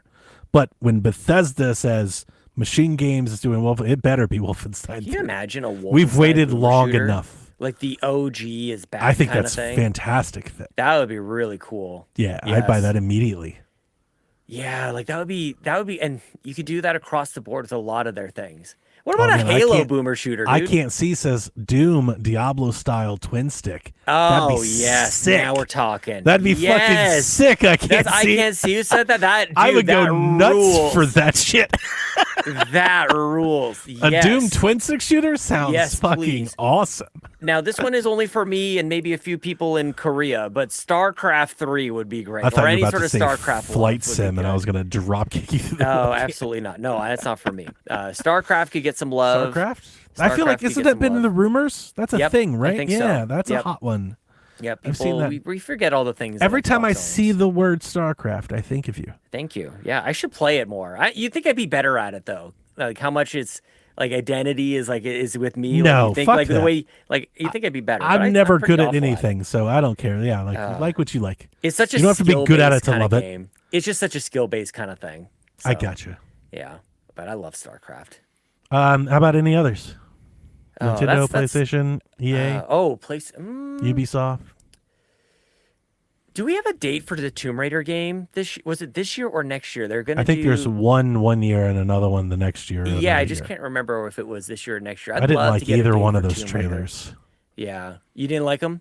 I thought they looked really AI stuff, like just the visuals. Yeah, I can't argue with that. I can't. It really. I just like Tomb Raider. I'm like I'm gonna try it. Like I'm open to it, but like the trailer that they first showed didn't wow me, which. Crazy, it was huge on the internet. It got crazy views. Every YouTube comment, every Reddit thread, everyone loves it. And I felt very weird because I was like, I did not like what I saw. I was just taken by, it was like a remake or going back to the original Tomb Raider, which I like. Like I was more taken by like what it is, like the That was me and Star Fox. Yeah. Yeah. Fair. Yeah. Well, there you go. Yeah. See? Exactly. I know that feeling. Mm-hmm. Yeah. I have no idea what PlayStation's doing. I think a remaster makes sense. I don't know if it's Infamous, that it would make sense.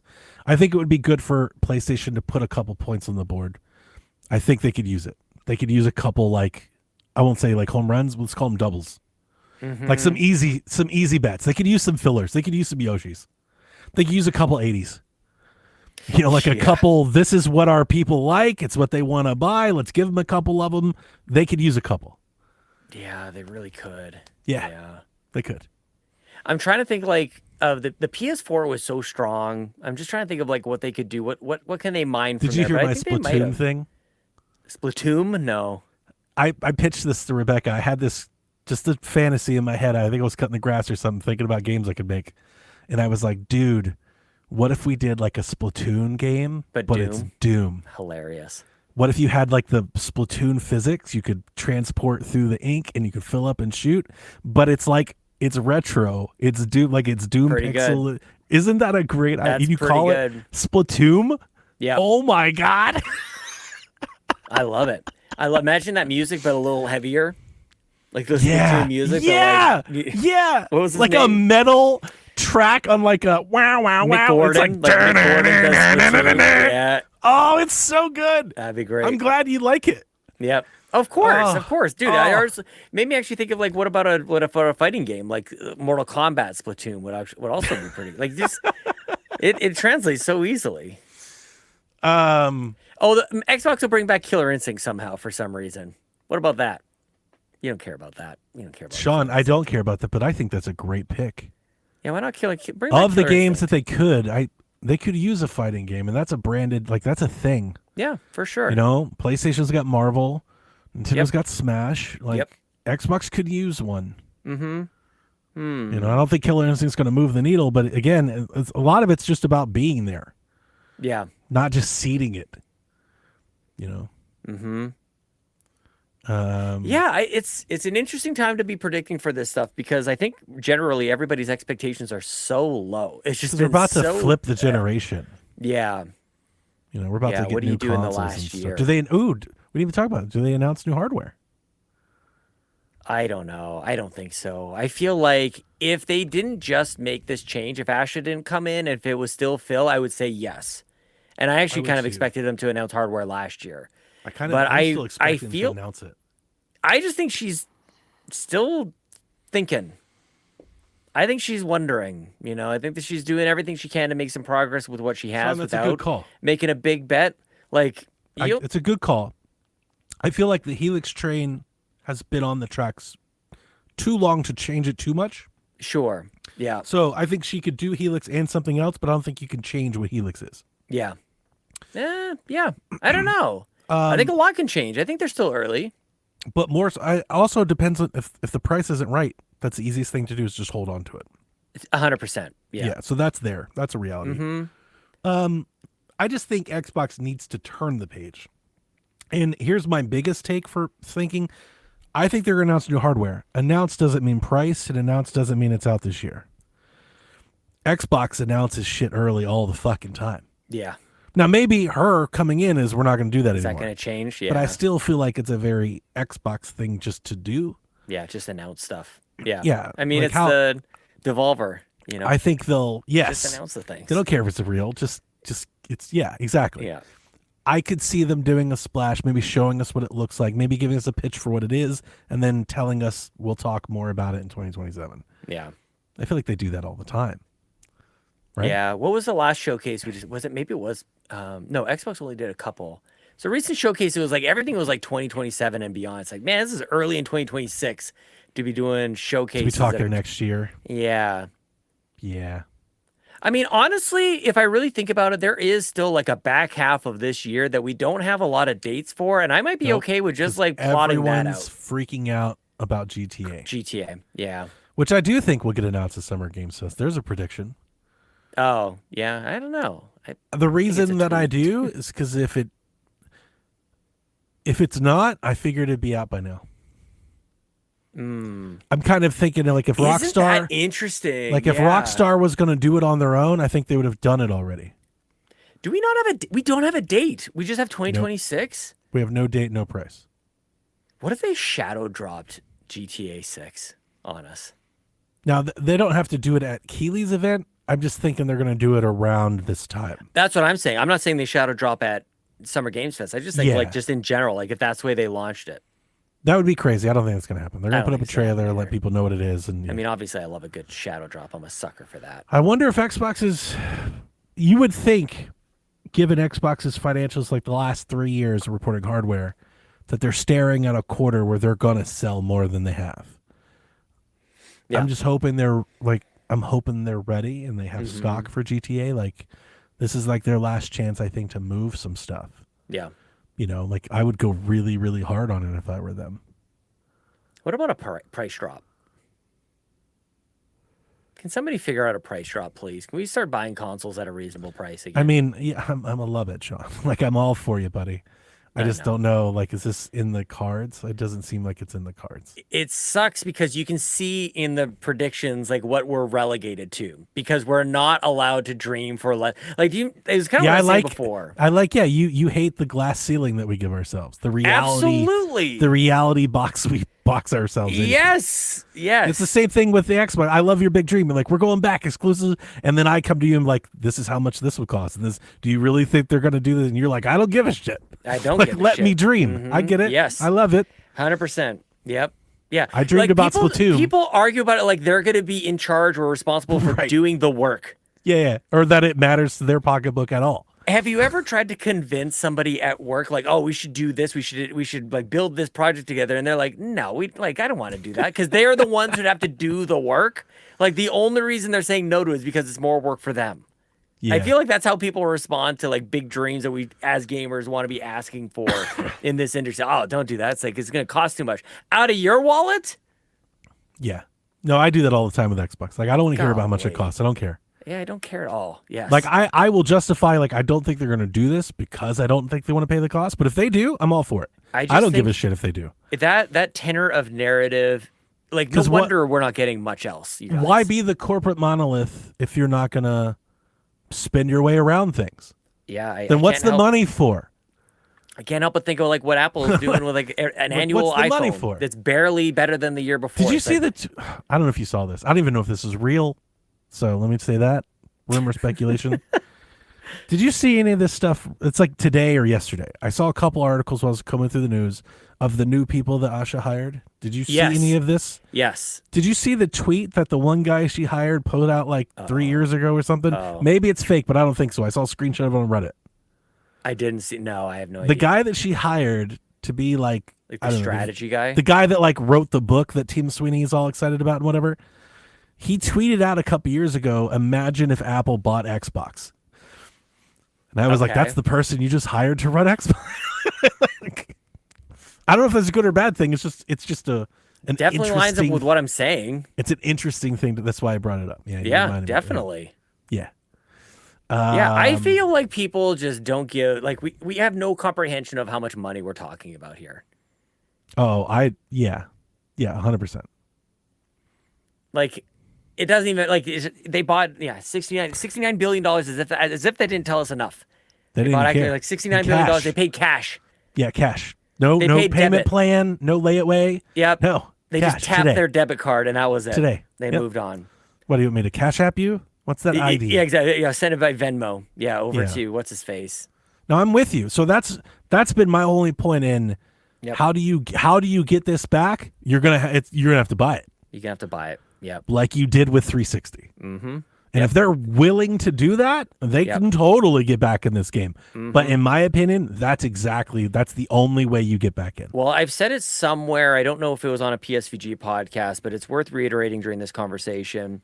I actually I think part of the answer is they've got to take a closer look at the first party stuff and the exclusive. I do think that's part of it. But I think a more nuanced, and it's going to take somebody who knows their shit to go outside of Xbox first party, lock down those exclusives. Yeah, when that's you bring what they up used the to do. 360, exactly. That's what they need. Peter Moore. Exactly. But again, Peter Moore was operating with what? A blank checkbook. Yeah. Yeah. And the red ring, no. Microsoft. The 360, everybody talks about how many it sold. They lit money on fire during 360. Mm-hmm. They bought exclusives, the red rings of death. Like, it was not profitable. 100%. But what did they get? Market share. Yep. That's what they don't have now. Yeah. The only way to get it back is to outspend the other people. You have to acquire users. Yeah. But it wasn't in a roundabout way. Like, Peter Moore was so direct line of sight of like action to result. It was like, I'm going to do this and I'm going to get thumb sales. On the pulse. He picked the right ones too. Totally. Like, Phil was always talking about like the meta, and it was never connected directly enough to the player, to the customer. It was more about the market. Does that make a difference? Like the difference between two? It's like, that was his demeanor. Mm-hmm. He wasn't like, we're trying to win. Oh yeah. Well, Phil was trying to boil the ocean. He was trying to solve like Phil was like, we could all win. Warming. But Peter Moore was like, no, we're here to win. That's why I said Steve Ballmer. Oh, No, I want to win. Well, I don't care what it takes. Didn't Peter Moore come from Dreamcast? Like, didn't he? So he had like some pretty interesting experience. And like, let's not do that. We've talked about this a bit. I want to recenter it, maybe rephrase. That's the difference when you're like a developer at PlayStation. Yeah. They're in it to win. Oh, yeah. Nintendo's in it to win. Yep. It does feel like maybe, I don't know, you'd let me know if you agree. When the Game Pass thing happened and Phil and them were like, we just want these studios to create whatever they want to create. We want them to be free. It didn't feel like they wanted to win. Yeah.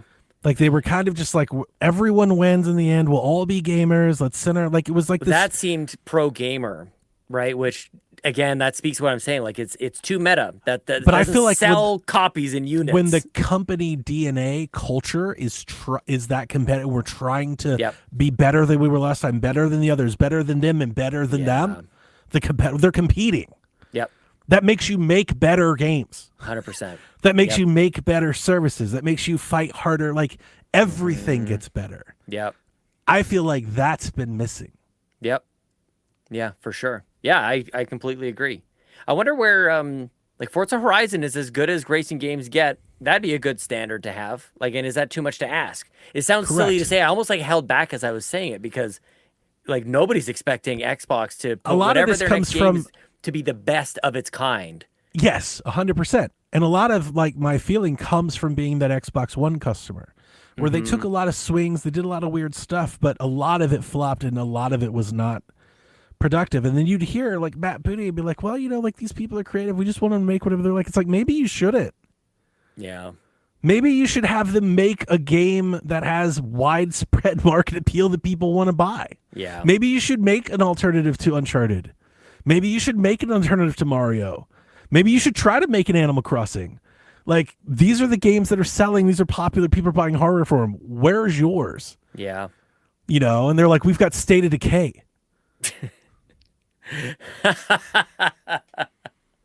It's hard to have like a serious conversation about it when it's like, yeah, that's that like, one. And this is coming from like I remember reading interviews with Reggie. He's talking about Metroid Prime. He's like, no, we need a first-person shooter. We need Halo. Yeah. Like it didn't. I never got that sense that Xbox, like that energy's been there for a while, like a long time. Mm-hmm. And that's where I feel like that's the Microsoft part of it. Microsoft's like, we want to sell as much software to reach as many. Like, there's a conflict of self. Yeah, it's like they want to be third party. Mm-hmm. Like Microsoft does. Well, they wanted to. Yeah, I mean, they Call tried of to Duty, apply the Windows. Like they look at that. Like that's what they want. They want to be like 2K. Yeah. Right. But you've got Xbox and the people there. They still need to have an ecosystem. Yeah. They got to figure that out.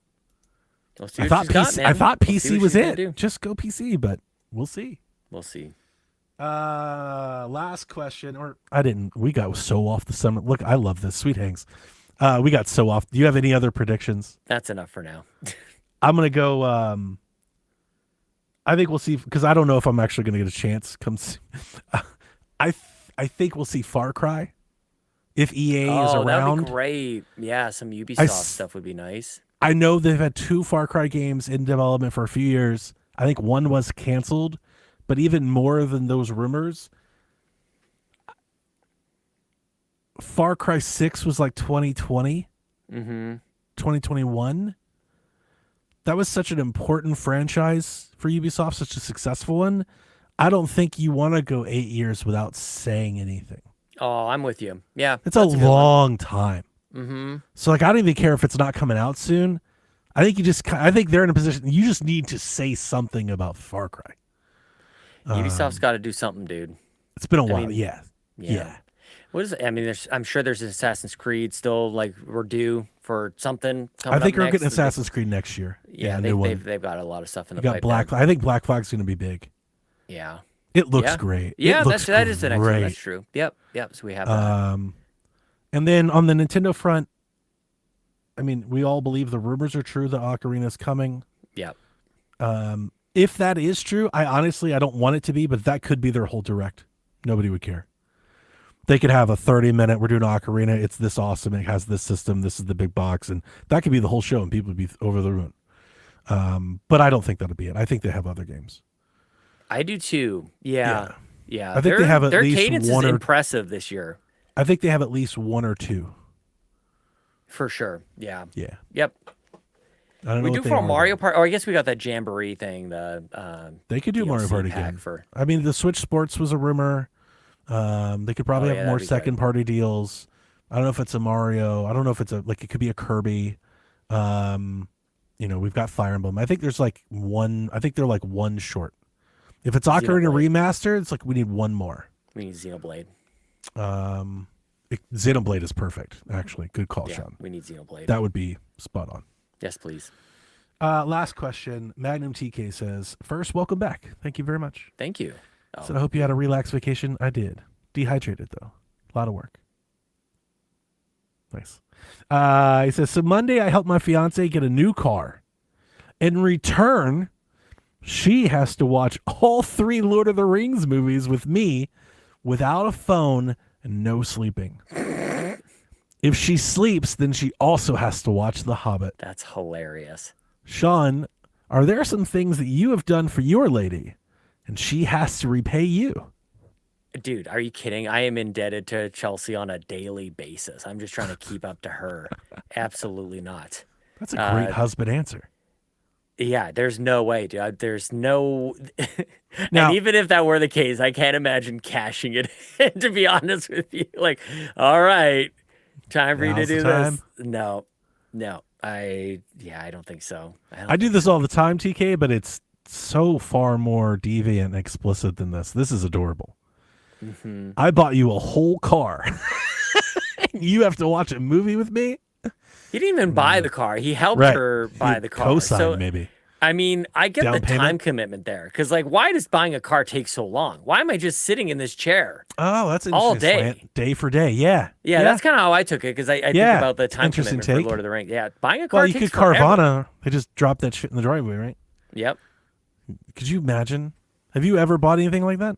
I couldn't imagine buying a car off an app, like door dashing a car. No.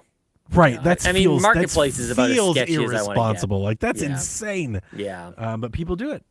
Yeah, no. I mean, I don't know if I make her repay me. It's usually more in jest. Yeah. And honestly, I think my wife does it if I go out of my way or something happens, she just does it to make me feel better. Mm-hmm. But it's all sexual. It's 100% sexual. 100%. Yeah, we're not exchanging movies.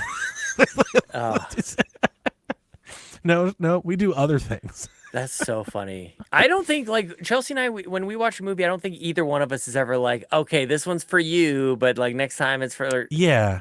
It was one of the first times I ever went over to her condo to watch a movie. I'm I've got a bunch. Should I just bring something over? She's like, well, do you have Resident Evil or Wolverine or something like that? I'm hell yeah, I've got those movies. I think I asked her to marry me that night. That was great. She's pretty great. Yeah, that was good. By all accounts, she's pretty amazing. Yeah, we sync up pretty good. Yeah. Yeah, you can tell. Yeah.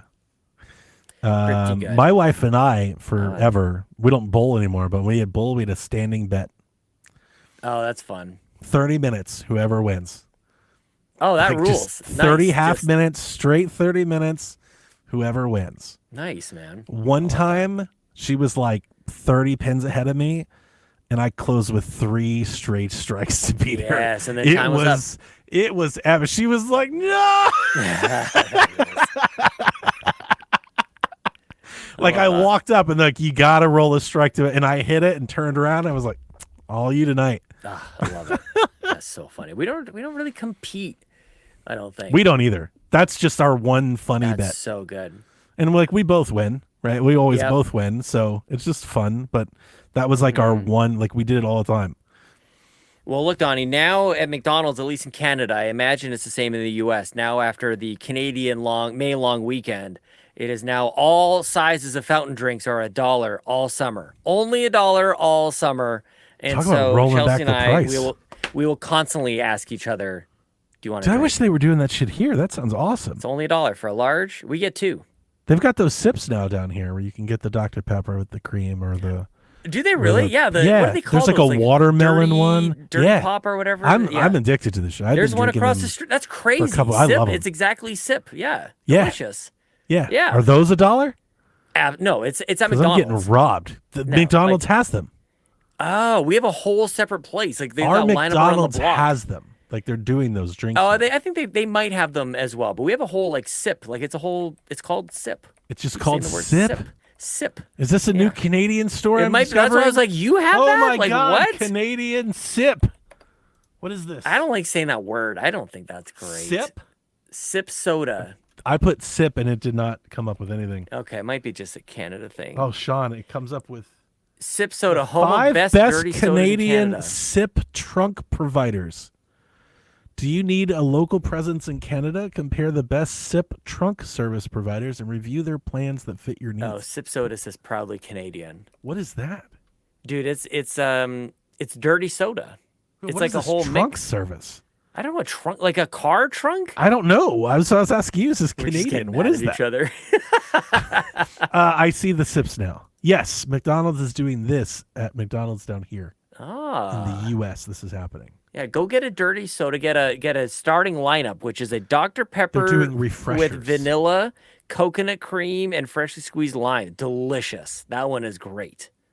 There's a blackberry passion fruit refresher, a strawberry watermelon refresher. God. There's an orange dream creamsicle.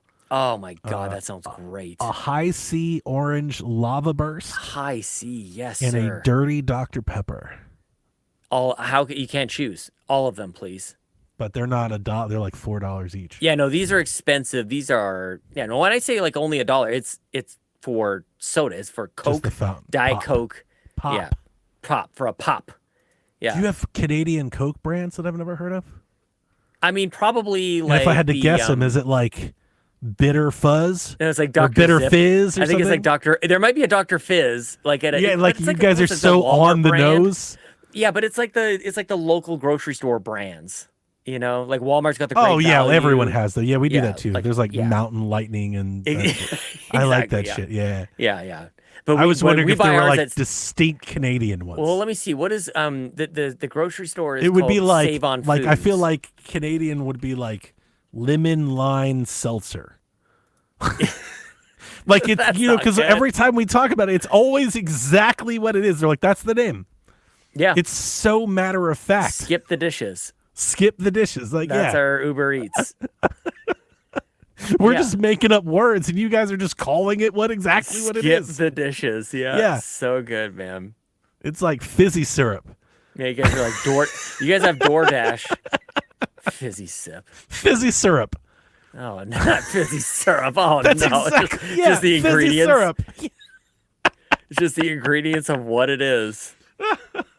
Oh, damn. I love that about learning about new Canadian stores. Yeah, we're pretty. What's the other one? We got Bulk Barn and No Frills. That's the one you like. You like No Frills, the store No Frills. Yeah. We're a solid C. See, and it just feels so deprecating. It's like, listen, we're not as good as the other ones. When Haley talks about this, she like tries to defend it. I think I don't know. Like there's like it's different, and it's like there's no defending this. This is stupid as shit. We jump all over Haley. It's like just. She tried to tell me with the PlayStation Plus. She posted some bullshit. She was like, "I'm paying $300 I don't know, $50, $70 for PlayStation Plus. I was like, you shouldn't be. That's insane. What are you talking about, Haley? That's a whole console. Like, what do you mean? What is this? What is this brand? Only Goodness. Sorry, Only Goodness. The classic cola is called Soda Fizz. Soda Fizz! Fucking nailed it! Fizz Classics Cola Soda. There's just words. I don't even know what this is. Apparently it's a source of fiber. It's going to be like lemon bubbly. I'm sorry. What is this? This has 11% of your required fiber, recommended fiber intake. Fiber what is soda. this? I've never heard of a fiber soda. I've also not needed Fizz fiber Classic Soda. Is it like the probiotic? It's got to be like the probiotic soda. It's a cola. Yeah. My daughter has the probiotic soda stuff. And it's from Western Family, which is the Save On Foods store brand. I'm going to read you some of ours. For Dr. Pepper knockoffs, we have, and I have to use this one, Dr. Shasta. Okay. Like that. Dr. Pop. Dr. Pop, yep. Dr. Topper. That's yeah. wild. That's awesome. Somebody named it Doc Holiday. Okay. Dr. Fiesta. No way, dude. Texas Fizz. Oh, no. Texas just put their name on Dr. Pepper. Mountain Dew, we have Mountain Lion. Mountain Lion, yeah. Mountain Drop. Mm-hmm. Mountain Yellow. Mm-hmm. Monsoon Dew.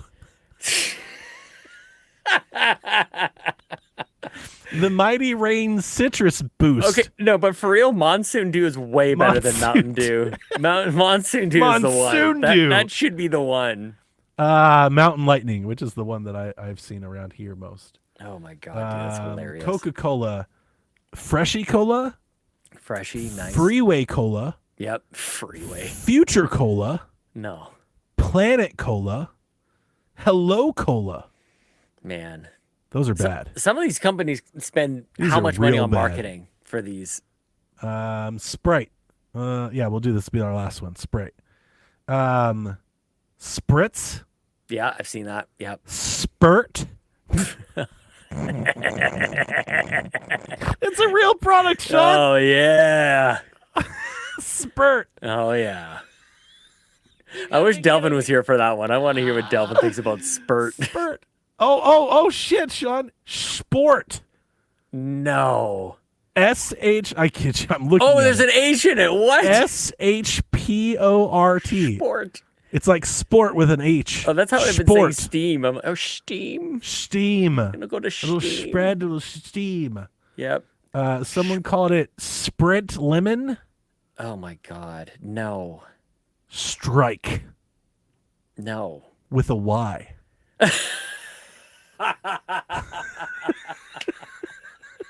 Maybe we do need AI. Oh, maybe we do need AI. These are terrible. These are awful. These are awful. Oh, I need Canadian ones. Listen, Canadian listeners. I know we have a listenership. I need Canadian Coke brands. Man, what do we got? Canadian Coca-Cola. The Physicist. Oh, that's sick. What? Somebody that's a Dr. Pepper ripoff. It's called The Physicist.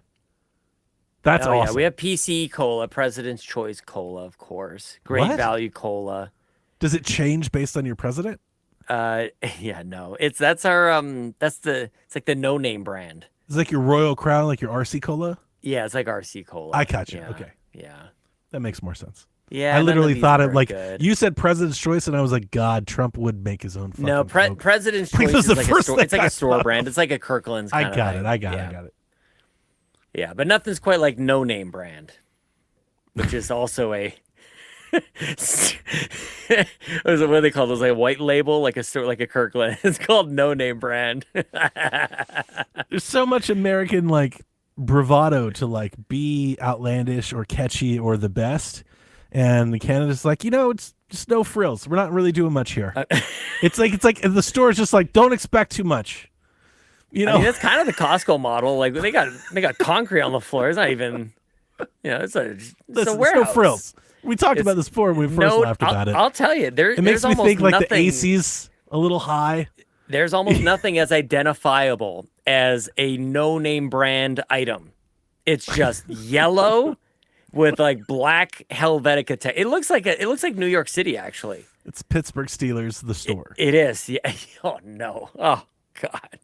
Yeah, it reminds me of that Chucky factory in Chucky 2. Yeah. You know, if you ever watched Child's Play 2, he goes to the Chucky factory. It's just walls and walls of yellow Child's Play boxes. I'm telling when you, you showed it to me, that's what it reminded me of. They were like, probably no-name brand. Anyway. No-name brand. Let's see. Not cola. What do they got? I don't know how we got this from you, TK, but thanks for the question. Yeah, good question. Yeah, anyway, very good. 3.5 hours in, Sean. Let's wrap it up. That's enough. Yeah. You can listen. You know where you can listen to Sean. I don't think we even need to do this. You know where you can find Sean. He's a Carpool Gaming. So half the shows, cares. They're wonderful, except for the RPG Cave. That's the only one you guys don't listen to that piece. Everything of else has shit me on, and it's shit. With Garrett. Oh, don't listen to the mini indie piece van. Listen to mini indie van with Fulia. That's good. But the rest of the shows have me on it, and nobody cares. Not Carpool. I mean, not Carpool. I keep saying Carpool, not RPG Cave. RPG Cave rules. That's not an excellent RPG show. Cave. I like being their hater. I do love that. It's easy to hate. It's like Final Fantasy. It's easy to hate because I'll never listen to it. There was a question recently on the show, Donnie. Somebody asked Ryan and Garrett, how did you guys end up podcasting together? And the very quick answer was, nobody on Nintendo Shack wanted to listen to Garrett talk about RPG, so he ended up over here. Facts. Yeah. Get this shit off our show. That happened. And guess what? We took off. Yeah, we took off when it happened. Yep. Oh, damn. Oh, so did they. So did It's like, listen to me tell you about Atelier Ryza 16.5, the beginning prologue sequel. Shut up, Garrett. Shut the fuck up. Oh, my God. Well, him and Ryan, they do their thing, dude. It's pretty good. I love the RPG K. That's a great show. We lost Ryan to this. He's better than this. Ryan's great, of course. He's better than this. Yeah. Pick yourself up, Ryan. Damn. Ryan and I recently watched Predator Badlands. We did a movie podcast about that. Yeah? Did you like it? So for a minute, I thought you meant the first one. No, I know. That's the new one. Yeah, the Predator, the latest one. Yeah, I thought it was good. I thought it was better than, we landed on better than fine and fun, but not like I love it. I can't let you go yet. Okay. Sean, the night before last, my wife and I and our kids sat down and we watched Project Hail Mary. Ooh, yeah, that is a Sean movie. The only reason I even found out about this movie is I saw you post about it. You were like, you have to go see it, right? Sean, that moment, first time I ever heard about this movie.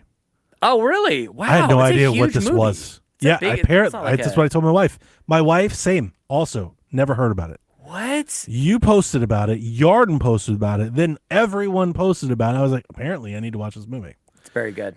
I liked it. Did not love it the way that reception was. So I just tell you that right now. Fair. I'm not throwing any stones. I'm not surprised. I was shocked. It was not what I was expecting it to be. Same. I think that's why I liked it so much. 1,000%. I was like, what is this? That's a lot of why I liked it, was because I didn't know what it was. Okay. And I guess like when I really think about it, I know all the movies I watch. I know what it is. I know the Star Wars. I know the comic book movies. I know even the war movies. I know what's going to happen. And this was very surprising to me. I actually thought I was in more for a Martian experience, and that's what I was really thinking. Not. Everyone, when it came out and I saw all the review buzz, I kept seeing Interstellar and I kept seeing The Martian, and I expected something like that. This is such a goofier, sillier, it's Spielberg-esque, like almost stoogey type take on that. And I just didn't know. But it's not even that I didn't expect it. I didn't know. Because I didn't know anything about it. Right, which is like great. I never saw a trailer. That's the best. I didn't even know that movie was happening until that happened. Yeah, and I was like, well, I'll watch it one day. And it came out to video on demand, and I was like, let's watch it. And I did enjoy it. I'm not saying anything wrong about it, but it just wasn't when I was like, this is not what I thought it was. Yep. Yeah, I liked it. I liked it a lot. It was very fun. Yeah, very fun.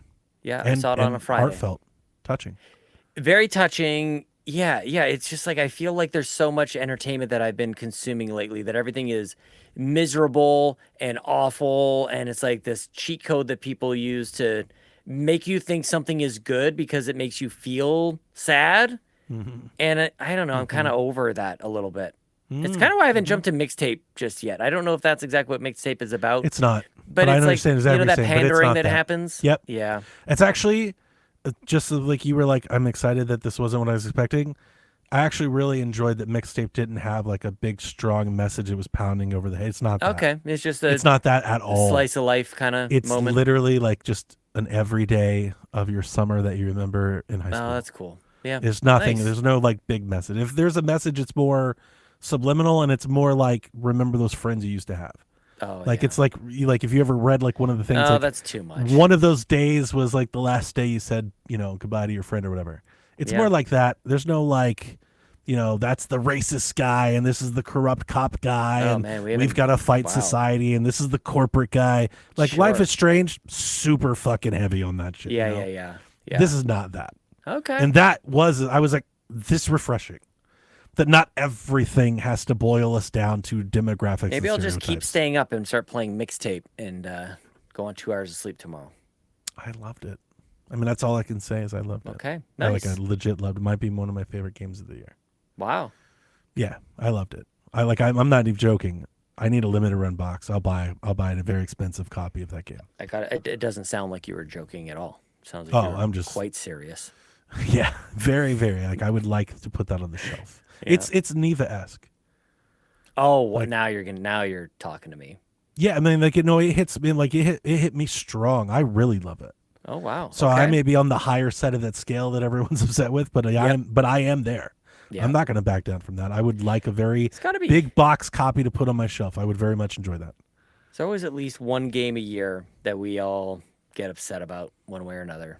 I don't think this is that game. Again, we talked about this on Sweet Hangs. I think a lot of that's just overblown. Fake. Yeah. I don't think overblown. We are feeding into it fake. now, so maybe I'll drop it. I think that machine is pushing it. Yeah. And it's a Twitter only thing. I'm not really seeing that everywhere else. Mm-hmm. So I throw it out. Twitter's Twitter. There you go. Can't believe half of it's fake. That's true. Anyway, that's going to do it, Sean. Thank you for saving the show. It's been a wonderful Sweet Hang. It's been great. Yeah, I very much enjoyed this. I'm glad your other co-host abandoned you, so I can come in and hang out with you. See you next week. Don't bother coming back, Delvin. Hopefully we can do Summer Games Fest. Because that'll be before I take off for World Cup. I'm not doing everything this year. I'm setting my boundaries. I'm doing Xbox. I'm doing Summer Games Fest, the Keeley thing. I'll do PlayStation. I'll do the big ones. I'm not doing every single wholesome direct day of devs. All the other, like there's 1,000 show. Dude, I got showcased the fuck out last year. I remember that. I'm like, I don't even know which way is up. I'm not streaming anything. I'm not doing. I'm not even going to watch them all. I'm doing some of it, but I'm not doing all of it. I'll probably just catch recaps. That's what I've been doing for a while. That's smart. I'll probably just catch recaps. That's smart. Yeah. I'll watch an Nintendo Direct. I'll probably watch the PlayStation show. Maybe. Yeah, like I said, I'll do the big ones, but like I can't do all of them. Devolver, I'll do Devolver just for They've been tradition. sliding for a while. I know. I know. Great. I know. But yeah. Okay. Well, thanks for having me on. We'll Appreciate do something. Listeners, hopefully I didn't scare away too many of your. Or good morning. Dude, it's tomorrow for you. So. Yeah, it's good. So. Sorry to the 3 people who hate me and don't want to listen to me on your show, but for the rest of you guys, thanks for listening. They love it. They love the Sean. Sweet Hangs. You can come join us. Sweet Hangs. Been our Star Fox squad. I'll be the do a bear roll. Ugly, ultra realistic character that comes back. I can't wait to do that webcam. I've been waiting to use my webcam for something. Yes. I got my Piranha the Plant webcam. Fucking let's rock. Let's do this shit. Anyway, good night, Kooplings. Let's get out of here. Nobody's sleeping in the middle of the bed. The middle of the bed is only where you do the business. But when everybody's ready to sleep, it's the side of the bed that can't be beat. It's the middle of the bed where lovers meet. But when it comes time to slumber, it's the edges. Ooh, the edges.